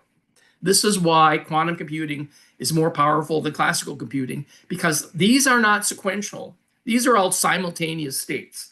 And so anytime you see these equations, you're looking at this exponential growth in the state space. And this is why Shor's algorithm works, because it's using the simultaneous consistency constraint of the constraint of, think of it as a polynomial, that these states meet a polynomial requirement. And that's how Shor's algorithm works to solve. He created a new complexity class called quantum polynomial time, because it's using the state growth to solve a problem concurrently that you can't do sequentially. And so it's been 30 years since Shor's algorithm was released, and he was at my second 1994 conference on FISCOM conference in 94. And so it's been around that long. And by the way, Shor's algorithm was the reason why the quantum computing systems took off. Before, it was IBM and universities, a couple people like that working on. Shor's algorithm came out from AT&T Labs. And then after that, everybody got in the ball because nobody wanted to miss out why quantum computing is exponentially more powerful than classical computer. And now it's a $20-30 trillion industry in quantum computing now, and that's 30 years later. So just realize that these are important conceptual concepts that are affecting the industry, okay? So, so what do you think about hyperdimensional spaces? Well, the problem is most people can only think about 3D, and even thinking about 4D is hard, okay? But then there's a 5D and there's an n-dimensional thing. So my work has been in all of these, including 100-dimensional spaces in Correlatum area, which I got the $1 million grant from the government to work on. Okay, and the correlatums are simple. If you take a point in a high-dimensional space, if you think about it three-dimensional, it's just the x, y, and z coordinates to a point in the space. But if you think about it as a point in a high-dimensional space where it's a 100-dimensional space or a 1,000-dimensional space or a 1,000,000-dimensional space, think of it as a cloud, and think of it there's a rectangle where these are all the corners. This is the corner of all the hyperbits involved in this address. And then it's just like this, except it's in a high-dimensional space. And the distance between these are, it turns out, even though they're like randomly generated points in a high-dimensional space, they're equal distance to each other because they're from laws of large numbers. That's also going to be in my talk tomorrow.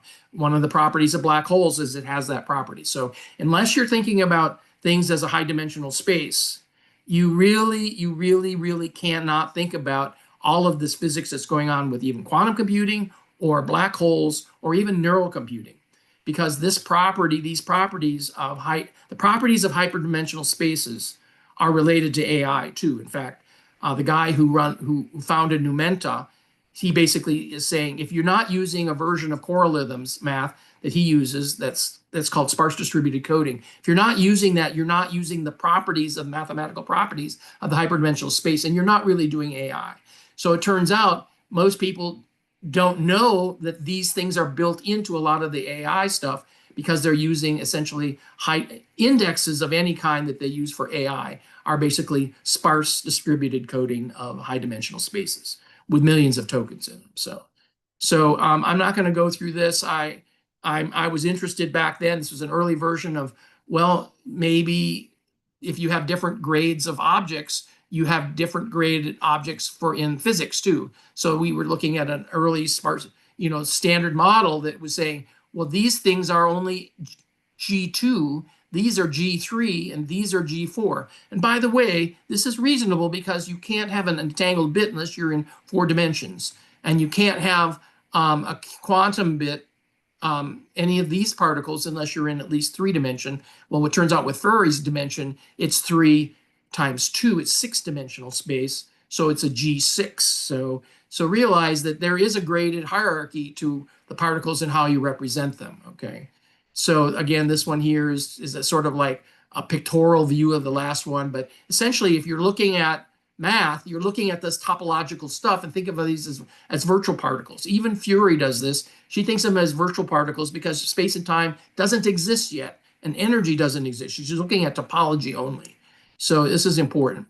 So, but the point is, space-like entanglement, here's a requirement. If you're going to support a simulation that supports entangled bits, then you have to have this space-like physics. You have to have a 4D requirement. You also have to have, turns out there's a 4D requirement for entanglement, what Tauquirnians. It turns out in Fury's work, she has Tauquirnians in there, she just didn't know them. I only recently found that out. But you can also get a 5D version of entanglement and a 6D version of entanglement. The entanglement is ubiquitous. You just have to know where to look for it, and I'm used to looking for it because I did the quantum computing. So the point is that if you have Tauquirnians, essentially you're in a 4D space, and you're simulating a 3-dimensional universe in a 4-dimensional universe, and each of the dimensions of the entangled quaternions are entangled. So they're, instead of a single bivector each, they're the sum of 2 bivectors, and those sum are entangled. So space itself is probably entangled. So these are all aspects that are feeding into the simulation hypothesis tomorrow. So it's a good thing we can talk about it now.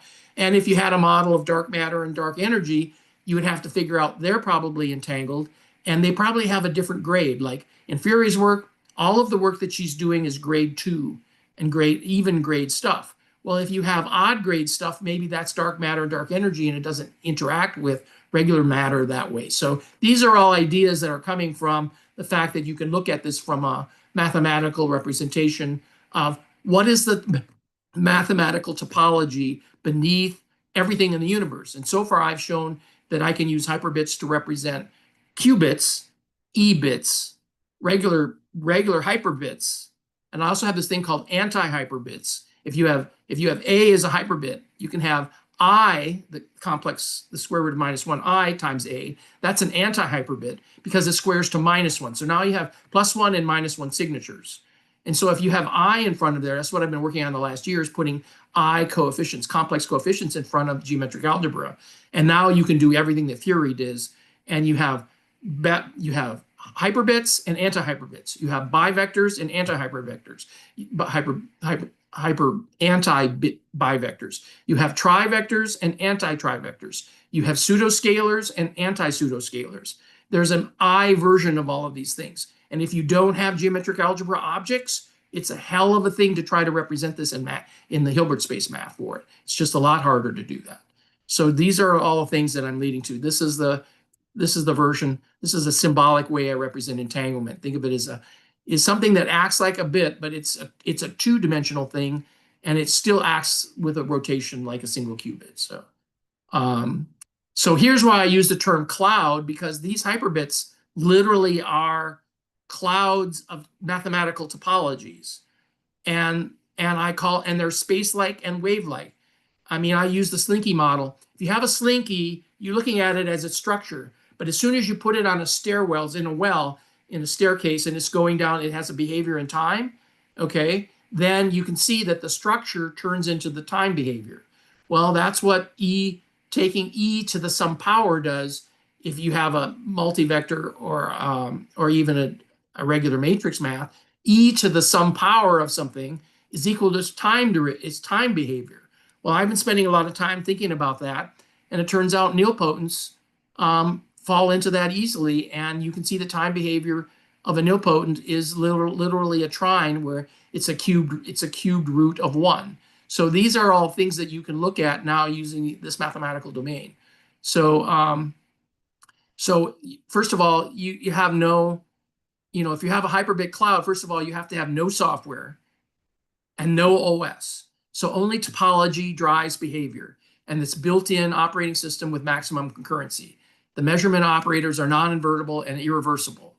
And GA has all the states and operators as multivectors. So something can be axed. If you multiply something, you square it, essentially you're using it as both the state and the operator, and it's self-reflective. So this is Wheeler's It from Bit, where he was basically saying the universe observes itself, and that's what that means, okay? And so you can use no complex numbers, but since then I've added complex numbers. Also, we're using discrete values of just the corner states of all these hyperbits. And you go, well, but what about regular quantum computing has arbitrary phase? Well, you can simulate arbitrary phase by increasing the number of dimensions. For example, in G2, which is a normal qubit, there's a bunch of different roots of unity, which is divided by 3, divided by 4, divided by 8, right? These are all things that are discrete phase rate relationships. Well, in G3, there's a square root. You can take the 80th root of unity. So that breaks it down into 4.5 degree steps. So you can simulate a higher degree of phases, but in general, Clifford algebra and geometric algebra have arbitrary phase angles, but you really don't need them to do all of this, what I'm doing. And so you don't want to use complex numbers. That's the reason I'm talking about these discrete values, is because discrete, if you have a complex number, that means you have a something dot, dot, dot, some rational number, right? And that rational number or complex number has a degree of limits for the number of degrees of digits that you have in the complex number, right? And so it turns out if you have Shor's algorithm and you have 2 to the 300th of these complex numbers, and the sum of those have to add up to the 1, you exceed the precision limits of the floating point number representation in computers for sure, but you actually probably exceed the precision limits of the Planck scale in the universe too. So you can't just arbitrarily say, oh yeah, we can use complex numbers. That's a great first level approximation, but you have to get rid of complex numbers. You have to use all things discrete. And by the way, what are discrete fields? There's actually a thing called Galois fields, GF3 and GF9. It turns out that geometric algebra is a GF3. It's a G3. It's a G sub 3 trit logic. It has plus and minus 1 and 0. So it's not binary logic. It's trinary logic. But if you have 1 plus 1 is equal to minus 1. So if you do addition in that field, which is a Galois field, go look up Galois field 3 and Galois field 9. Turns out Galois field 3 and Galois field 9, they're a closed field. They're a field because they're closed on themselves, not field as in relativity field, but they're different use of the word field. And so if you use the word field, then you have to reuse, a Galois field. I'm using Galois field in the sense that the system is closed on itself. Anything that you can compute ends up back in its own number system, which is the same thing that they use for things like complex numbers and real numbers and quaternions. These are all a kind of field operation, but they call them division algebras, okay? So just remember, you got to kind of think about the number hierarchy and all of this, and octonions are also division algebra as well. So, but you got to think about these precision limits, especially if you're having a simulation. And so I think the universe is discrete everywhere. Hyperbits are the smallest discrete unit of distinction that you can have, and is mathematically consistent with all we know of physics, and it doesn't use complex numbers. So it meets those requirements. And so entanglement is built in because it's a hyperdimensional space, and quantum states are concurrent. So they're wave-like if you want to look at them from a mathematical perspective, but also multiplicative cancellation means you get the wave-like properties that you would expect for in superposition. And superposition is built in too because everything's maximally concurrent and maximally linearly independent. So these things are all properties of that, and you can support the Bell state. So space and time itself is emergent.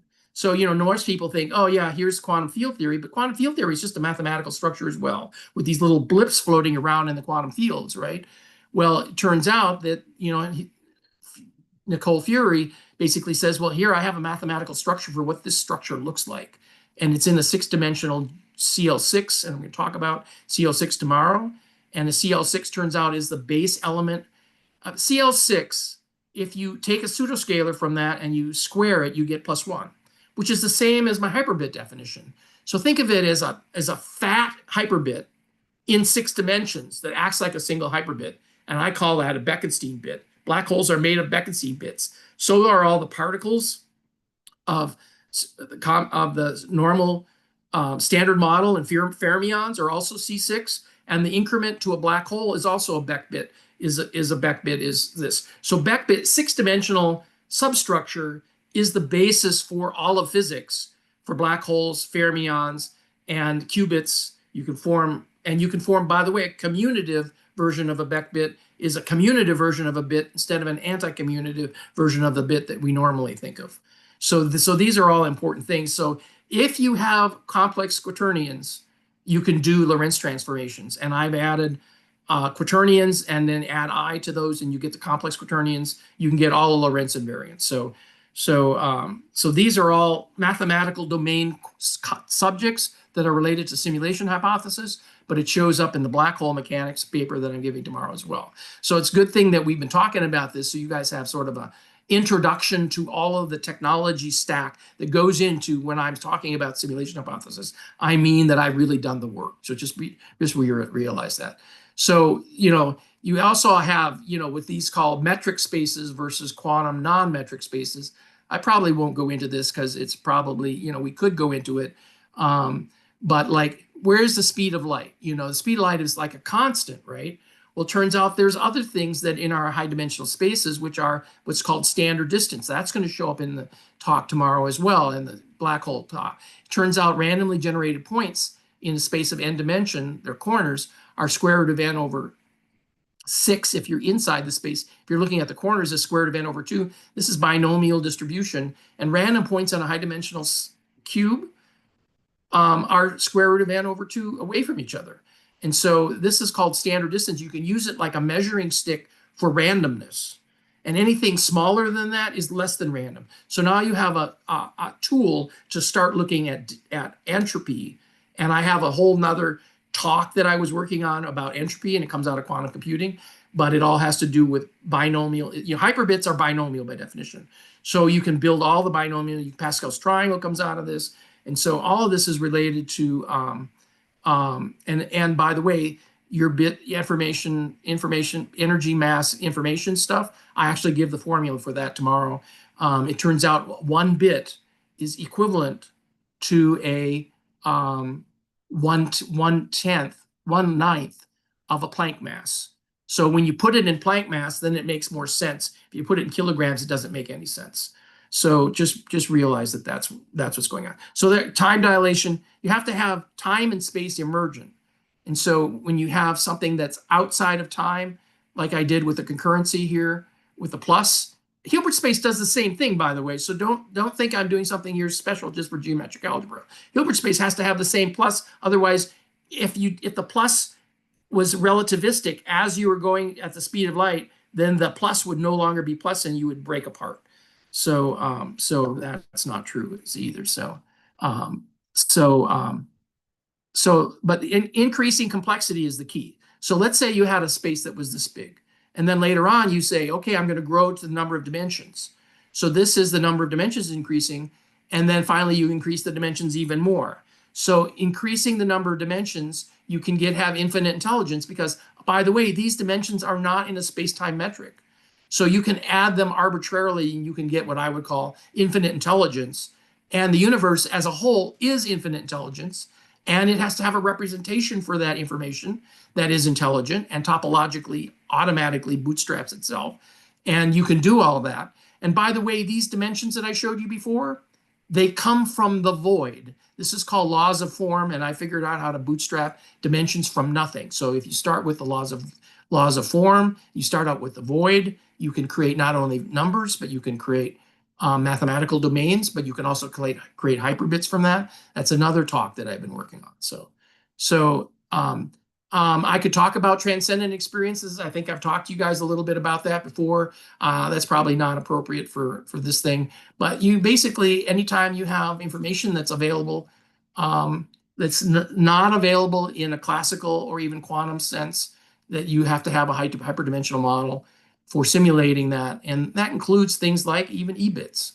So you have to have non-local information across space and time and windows through time. By the way, people who have had, in an accident or they're in the zone, all of a sudden time seems to slow down. Well, how is that possible? So I'm interested in that kind of stuff. peak experiences and stuff like that. So anyhow, so space-like non-metric topological hyperbit infrastructure as the root of hyperreality. So here's sort of simulation hypothesis summary, and this is the realm of lucid dreaming. This is the realm of near-death experiences potentially. This is the realm of astral projection. So, you know, if you need a representation that supports all this phenomena, you have to have both physicality supported and non-physics, you know, consciousness or thought based, the non-physical aspects of it, which you can think of it as information centric. And so I call this a panpsychism model because it supports physicalness and thought, if you want to think about it as that. So that's the end of my conversation for this talk. So Thank you, Doug. Your passion for this topic comes across really well. One can tell how much you love this research. Software emergent from topology.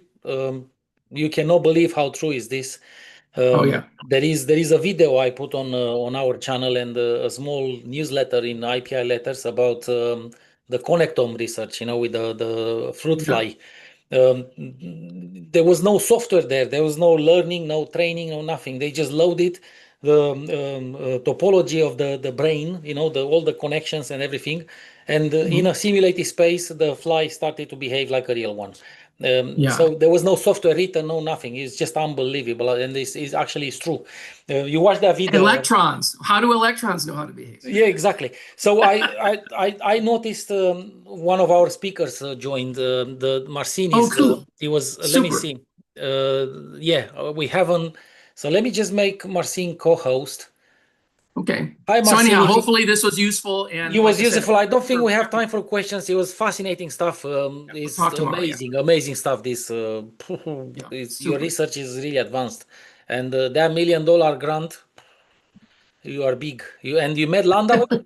You met Landauer. This is. I invited him to my talk, and he goes, "Everybody's been ignoring me for 30 years, and then all of a sudden, everybody wanted to come to the conference where he was invited." So, right. So, Marcienne, if you can hear us, I made you co-host. Thank you, everybody. If you want, thank you, Doug. Appreciate it. So he rejoined, but I'm not sure that. Oh God, I don't know where she is now. Yes, January. I'm waiting for Marcienne. You can ask your question if you want.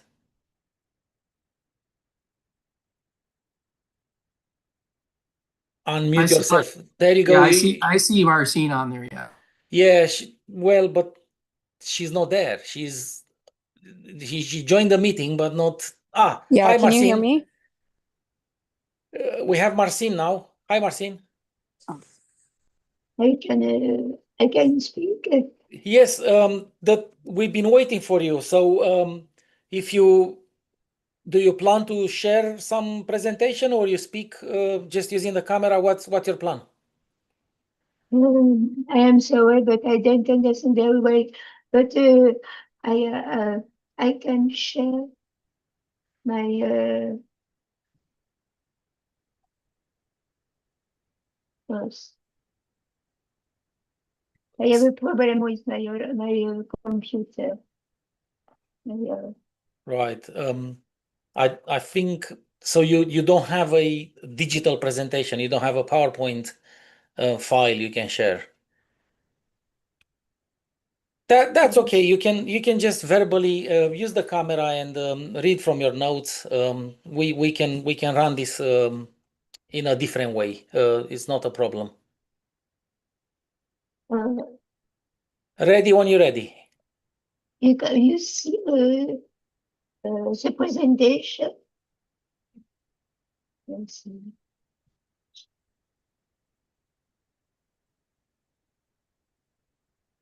I can speak now. I can. Yeah, you started screen sharing. We can see this, but it's nothing coming at the moment.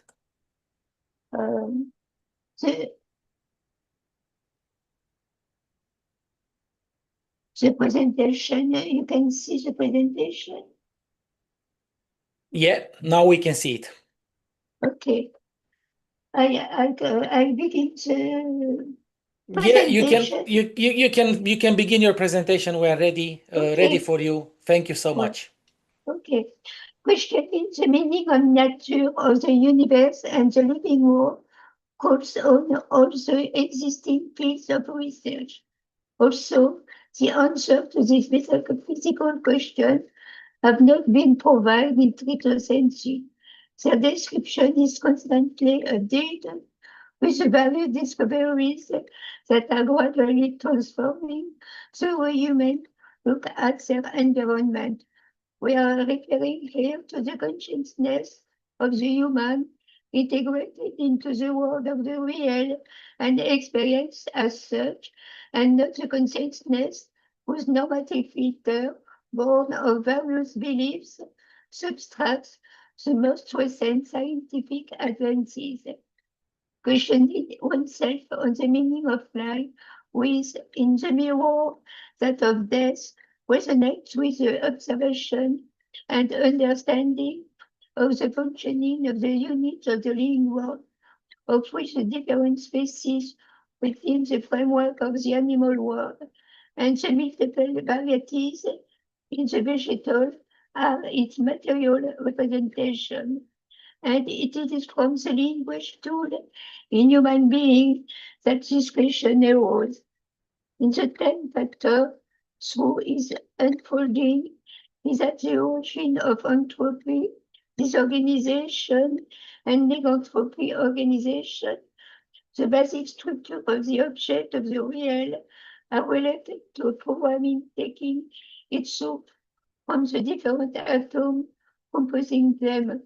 Within the framework of the living world, the DNA code composed of 4 bases, adenine, guanine, cytosine, thymine, also refer to its planning.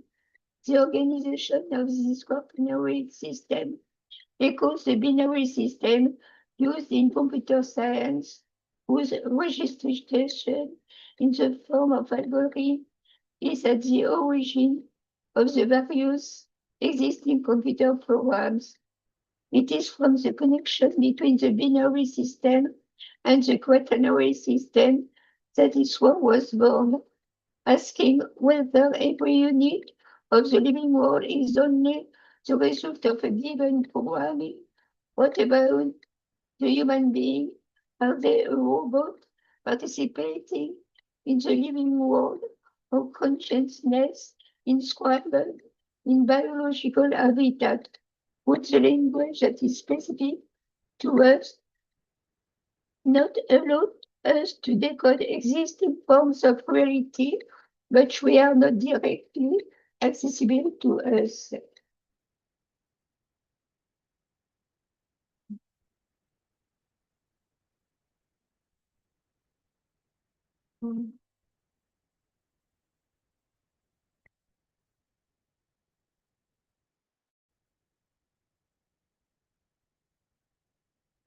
In addition,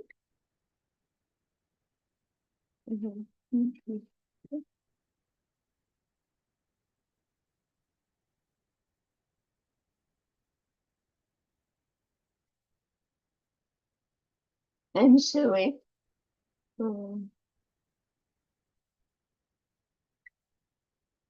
Yeah. In addition, the basic structure of our universe takes its source from 3 dimensions, height, width, and depth. Within the framework of this structure, a fourth factor will intervene time. Without this agent, our universe would remain in the state of potentiality. It would appear that the time factor is a programming software. If the time factor ceases to function, none of the objects in the world undergo any transformation. In taking into account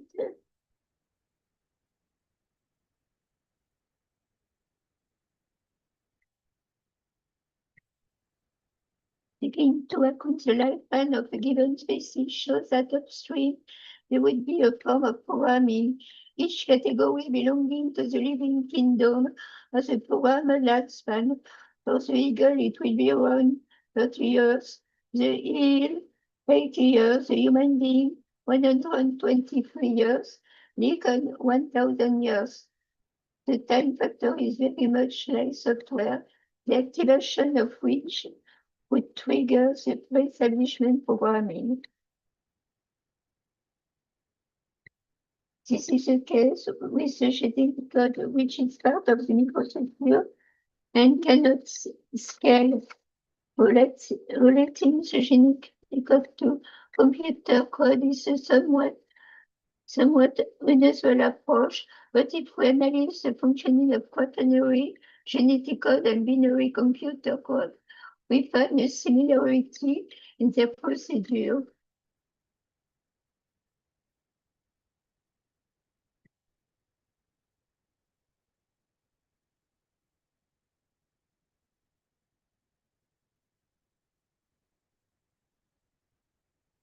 As I mentioned in my last book, the form CGCAT, the code, binary code, indirectly refer to the binary linkage O01 used in computer science, which when assembled will also have only one result. Thus, a capital B is transcribed, as we can see in the table 2.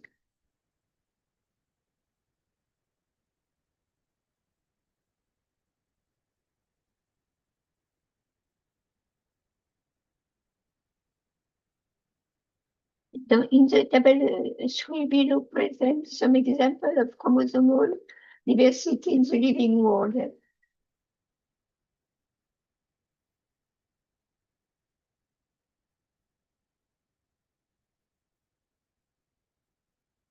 If we compare this functionality with a flash to the living world with question at the binary Boolean code level, we see that the function is similar, as we will note in the flow chart figure 1.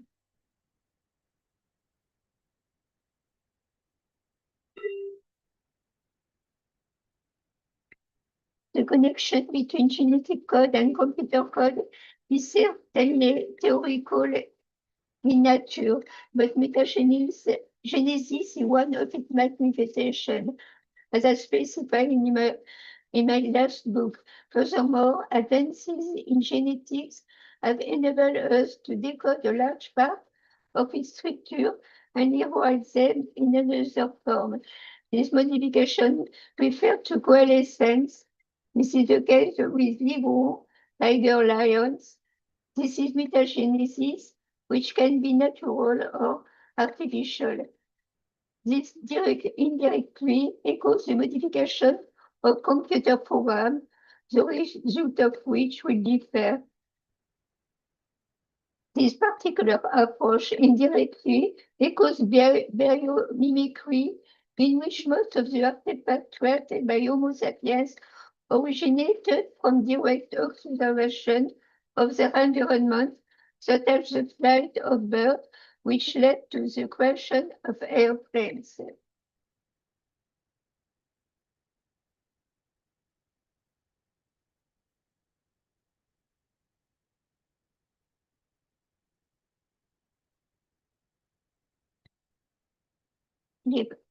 Referring to programming directly across the computer system, as we can see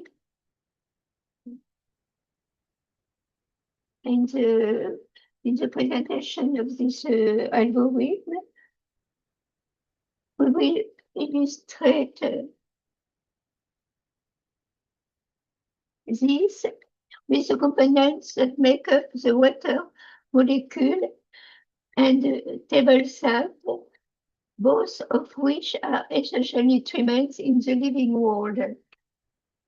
As we can see, translating this type of procedure into an algorithm equals programming.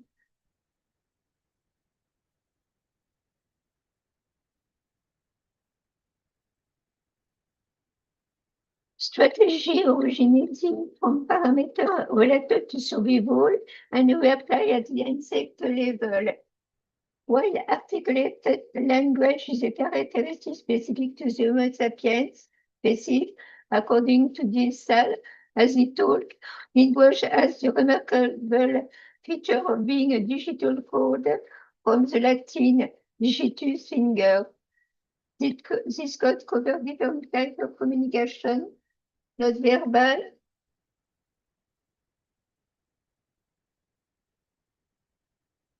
paraverbal and verbal. Cowords gives the example of Apis mellifera, the black bee, in an student by the entomologist von Quich. When foraging for pollen, the location where they will be able to operate is indicated by body movement along longitudinal and vertical axes, while the distance and orientation corresponding to the location of the pollen will be derived from the different variation in the movements made by insect A, which will be transferred via this procedure to the interior group to which it belongs. This code can only be validated if its reading and implementation are understood by all these Hymenoptera. As we can see once again, the strangeness of these survival-related behaviors seems to derive from a form of programming that exists upstream of the reality usually perceived.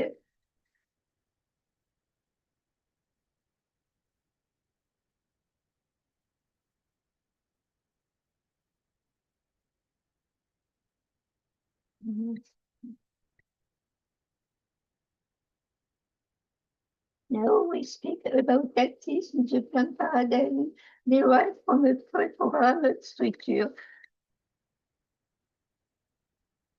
In biology, plant research shows that corn plants attacked by caterpillar emit a cocktail that strongly attracts parasitic wasps which destroys the caterpillar. The agent of this highly effective communication between the plant and the insect is always gaseous. Now we speak about proximate distance in the living world.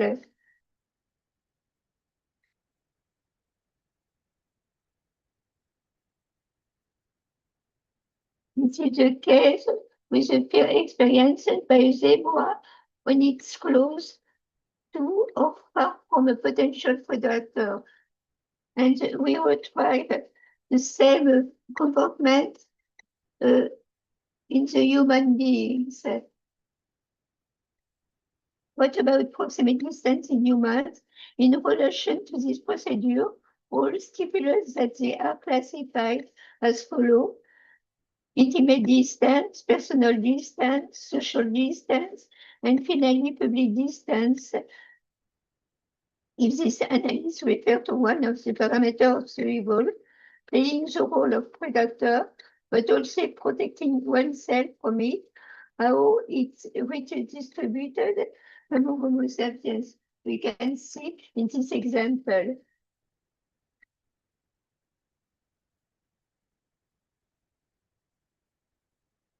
Finally, in these various final reflections, referring to the studies developed within the framework of this book, of these two books, I show one in English. I specify there are only approaches linked to the questioning of the strangeness of our origins, of our environment, and of our biological support, and not assertion posed as real and not derogable.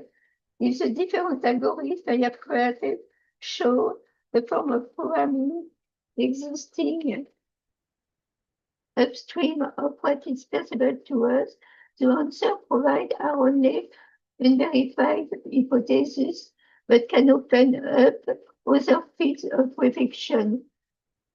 The book and the last book I have written I show in the last book that the language is not only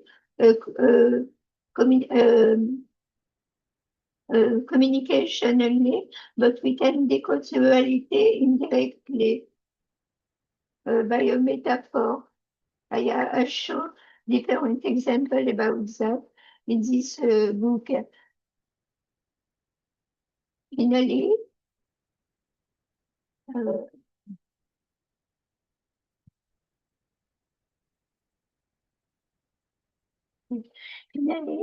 imagine that you enter the digital universe as an observer particle. At first, you would see a series of binary codes with at the start the corresponding electrical pulse, negative for 0 and positive for 1, and further upstream, the corresponding programming language, Visual Basic, Java, and others. In the context of more distant observation, it would be a series of algorithms that would appear, and with an even more distant view, it would be the software that would become the observed object. We apply to the level of our universe. The first degree is the microstructure and its component that we can see in the table, atom, DNA coding.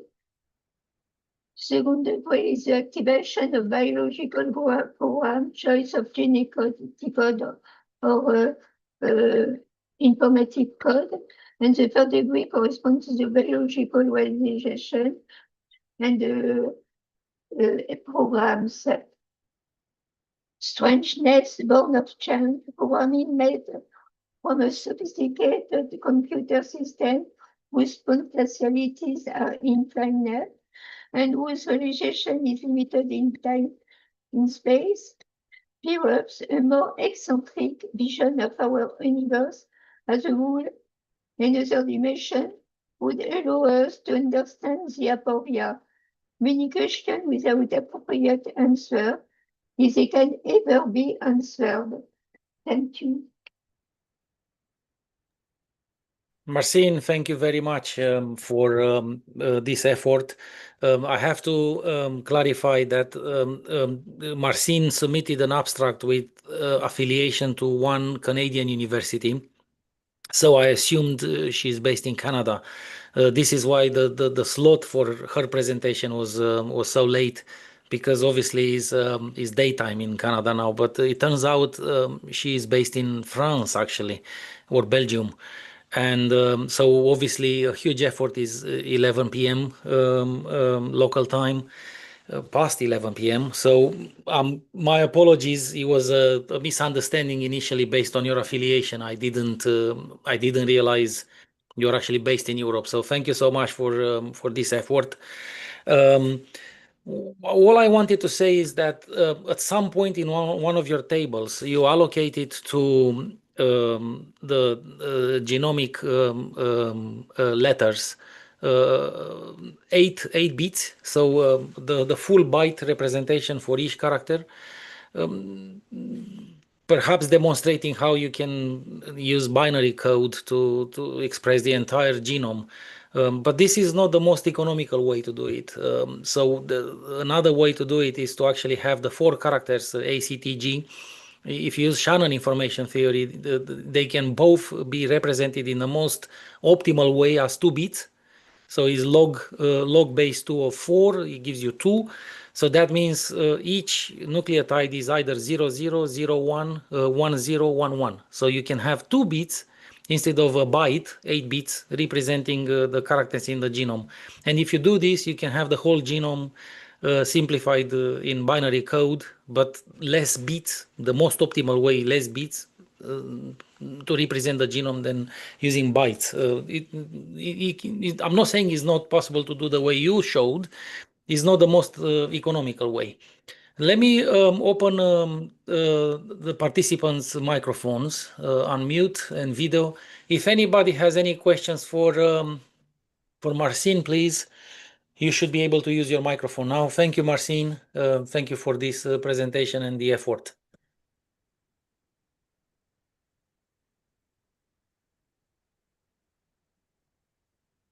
Okay, so I suppose There are no questions. In that case, thanks once again to Marcienne. You can stop sharing now, and I'm just looking here. I think the speakers we've been calling earlier, they started to appear. We have Riam. So the only problem, Riam, is that I cannot make you co-host because you don't have a video to share. You have only audio. So this option is there. You go. Let me see. Hello. Yeah. You need a video to share. Otherwise, I can't make you co-host. Okay, let me drop and rejoin in 2 Rejoin minutes. with a video, and I can make you Yes, co-host. Yes. exactly. Yeah. Thank Just you a very minute. much. Okay, Marcienne, I think is anything else you want to add? Oui. We're done. Yeah. Thank you so much. Thank you. So, hi, January. Oh, I am sorry. No, we have a hand raised. Hi, Jan. I'm sorry, but I don't choose to speak English. But sometimes I don't understand very well. I'm sorry. But you can send me a message. And I Hey, you can- guys, I am the message. I'm not sure. I'm so sorry. I'm not sure why my machine keeps going mute and on mute. But so a lot of the stuff that we've been looking at in this space has been in this DNA area.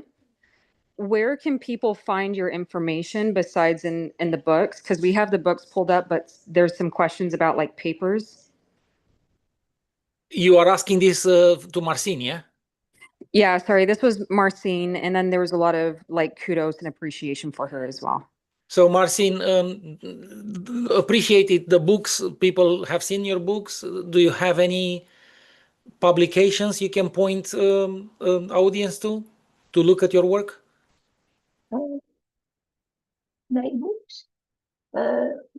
Yes, it's very complex for publishing the first book. I think if you show slide number 15 and keep it on the screen for a while, that would be enough because I think there are some references there to your work. Slide 15, if you click on it, please.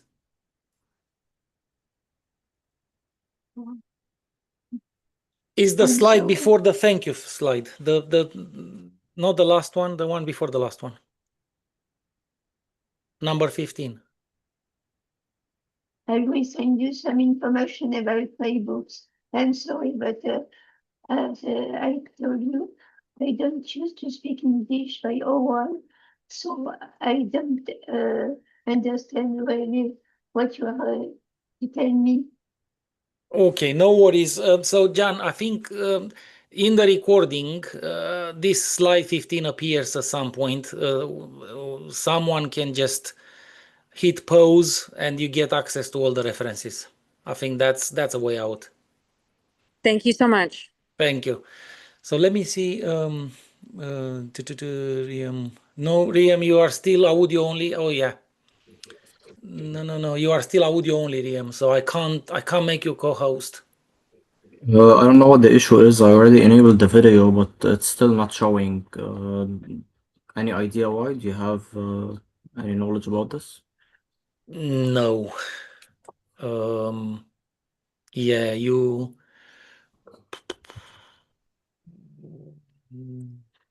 Yeah, without. I think you can try to share a screen, and maybe you will ask me permission, and I'll say yes. I'm just going to close. Here's the issue. Actually, I also can't share screen. I don't have the access to video or to screen share. Yeah, I just need Marcienne to shut down her screen sharing, please. Marcienne, could you please shut down the screen sharing? And you can shut her screen sharing down remotely too. If there's a little 3 dots next to her. Yeah, tile. I'm looking at that now, and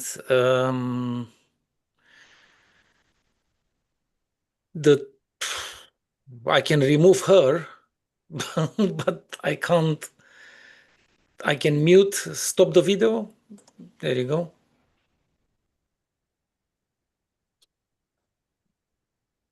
Yeah, I stopped her video, but screen sharing is still there. Oh, So I'm not sure how Marcienne.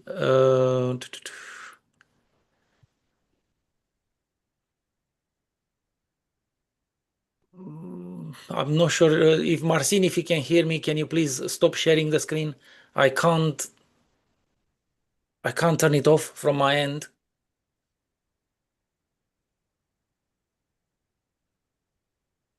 So I think I'm gonna just remove. just remove her. I'm just gonna remove Marcienne. Yeah, remove.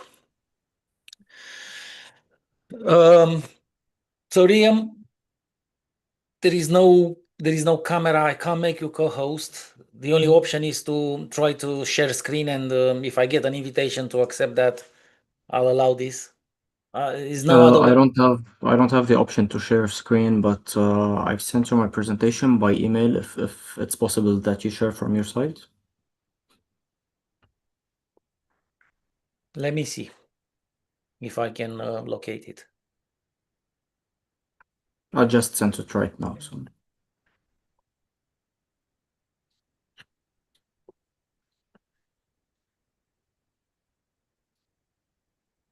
Yeah, this is I'm not sure what you attach here because it's not. Yeah, there is a problem with that. The problem is I don't have this version of Office, so I can't run it on my end.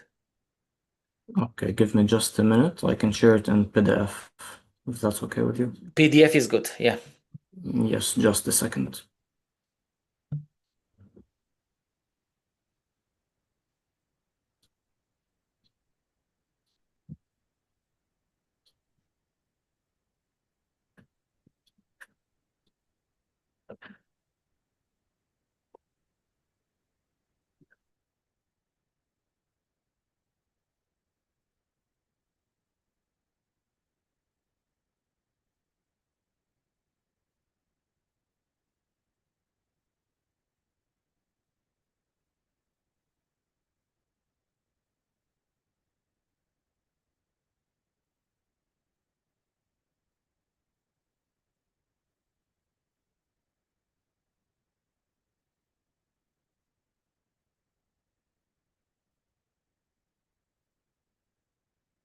Did you just email it? I just need 1 minute. I'm converting it to PDF. It's a bit slow. No, actually, I managed to open it. Let me see. Oh, great.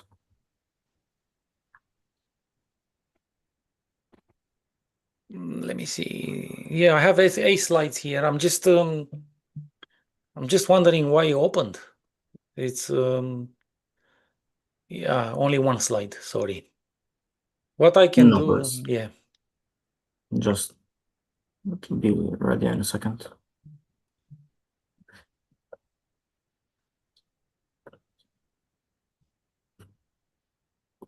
Okay, I think I've done it. I managed to convert it to PDF myself. So let me share the screen now.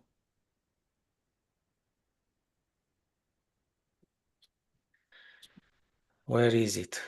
Oh dear. Yeah. Yeah. So I'm just gonna share the screen. Let me share this. Share. Okay, you guys, you should receive now Riam's presentation. Can you all see it? We see it. Yes, Yep. we can see it. Yeah. Okay, so let's I guess I'll move the slides as you go. You just let me know when to move to the next slide, and we can start Okay, thank you. any moment. Just 1 second. Yep, is good to go. Ready Great. Ready when you're ready. Great, thank you. So thank you for having me, first of all. This is my first presentation in the physics field. First, to introduce myself, I'm Riam Daou. I'm based in Beirut, Lebanon. And I currently work as an AI solution architect and cybersecurity consultant at a technology company for sure. But I've always been fascinated with physics, especially quantum physics, which led me to, philosophically start getting deeper and deeper into these subjects. And recently, like a few months back, I was studying one of the most believed in concepts in a specific area of Mount Lebanon, and I wanted to make it make sense somehow using physics. This is where it started, and I emailed Dr. Melvin back then with an article, or just like a theory. It was called the gravitational detection of non-thermal quantum information, decoherence in biological systems. So in it, we proposed a experimental protocol to test the conservation of quantum information in macroscopic biological systems. While standard biological decoherence is modeled as a thermodynamic entropy increase, we're trying to change this into to check for the mass or the loss of mass that happens. And this somehow led to what we're presenting now. So, excuse me, should I move the slide to the next? Actually, for some reason, I can't see the slide from my side, so it's just okay to move along one by one. No problem. Okay, I'm on second slide now. Yeah, great. So usually in theoretical physics, we spend an immense amount of time debating the abstract nature of information. And this is what I actually been thinking of for like past couple of years. And I'm here to present a bound falsifiable engineering protocol. The objective of this architecture is not to debate the philosophical destiny, but to measure the physical consequences of data erasure. And by erasure, we mean many events that can occur erasing data. Sometimes they're biological, sometimes they're chemical, sometimes they're other physical aspects. So we are taking here the theoretical thermodynamics and trying to force it into a measurable signal processing pipeline. So philosophically, as I said before, we intuitively treat information as something ephemeral, but physics tell us usually otherwise. Launder established that erasing a bit of information dissipates a measurable heat of kT ln2 usually. So applying the mass energy information equivalence principle gives us a single bit mass equivalent to almost 3.8 times 10 to the power of negative 38 kilograms. And for a macroscopic erasure event to happen of 10, let's say, to 15 bits, we are hunting a mass drop of 10 to the power of negative 23 kilograms. But the physical motivation here is not simply that heat has mass. That is a trivial restatement of relativity. The motivation relies on a hermetic seal. If the system is hermetically sealed, the dissipated heat never leaves.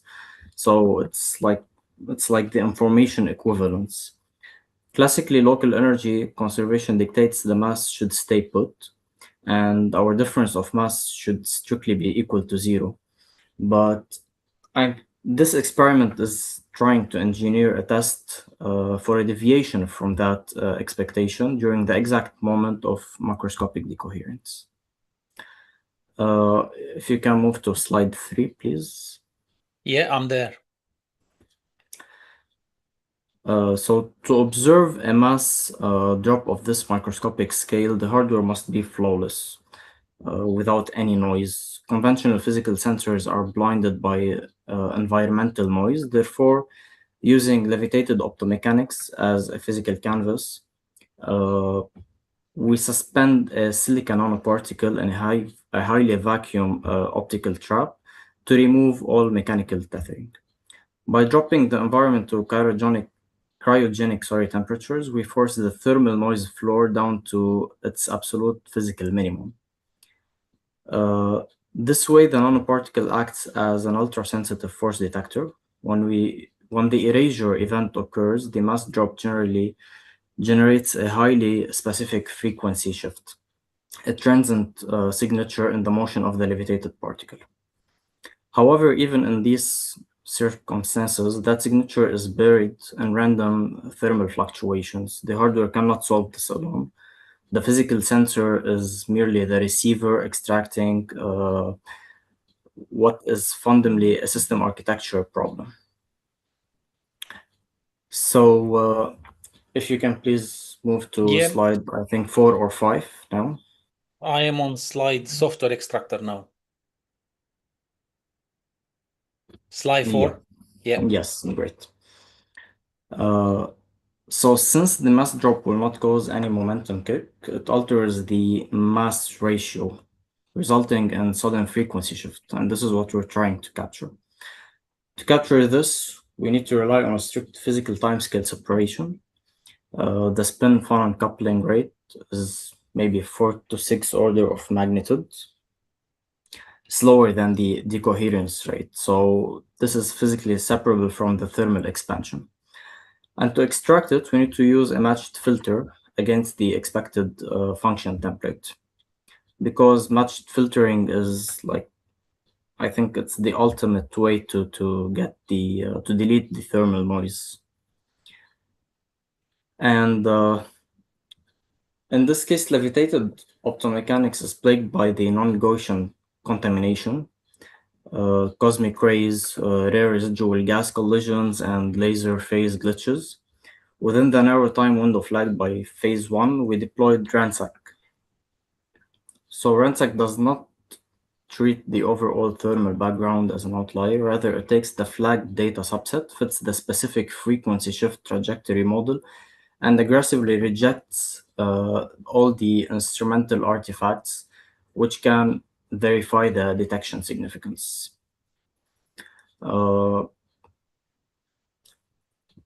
We need to move to slide 6, please.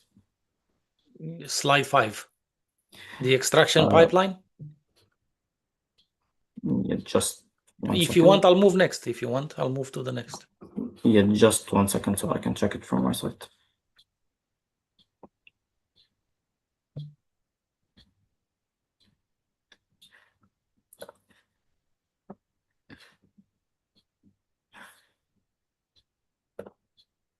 Is number 5, yeah?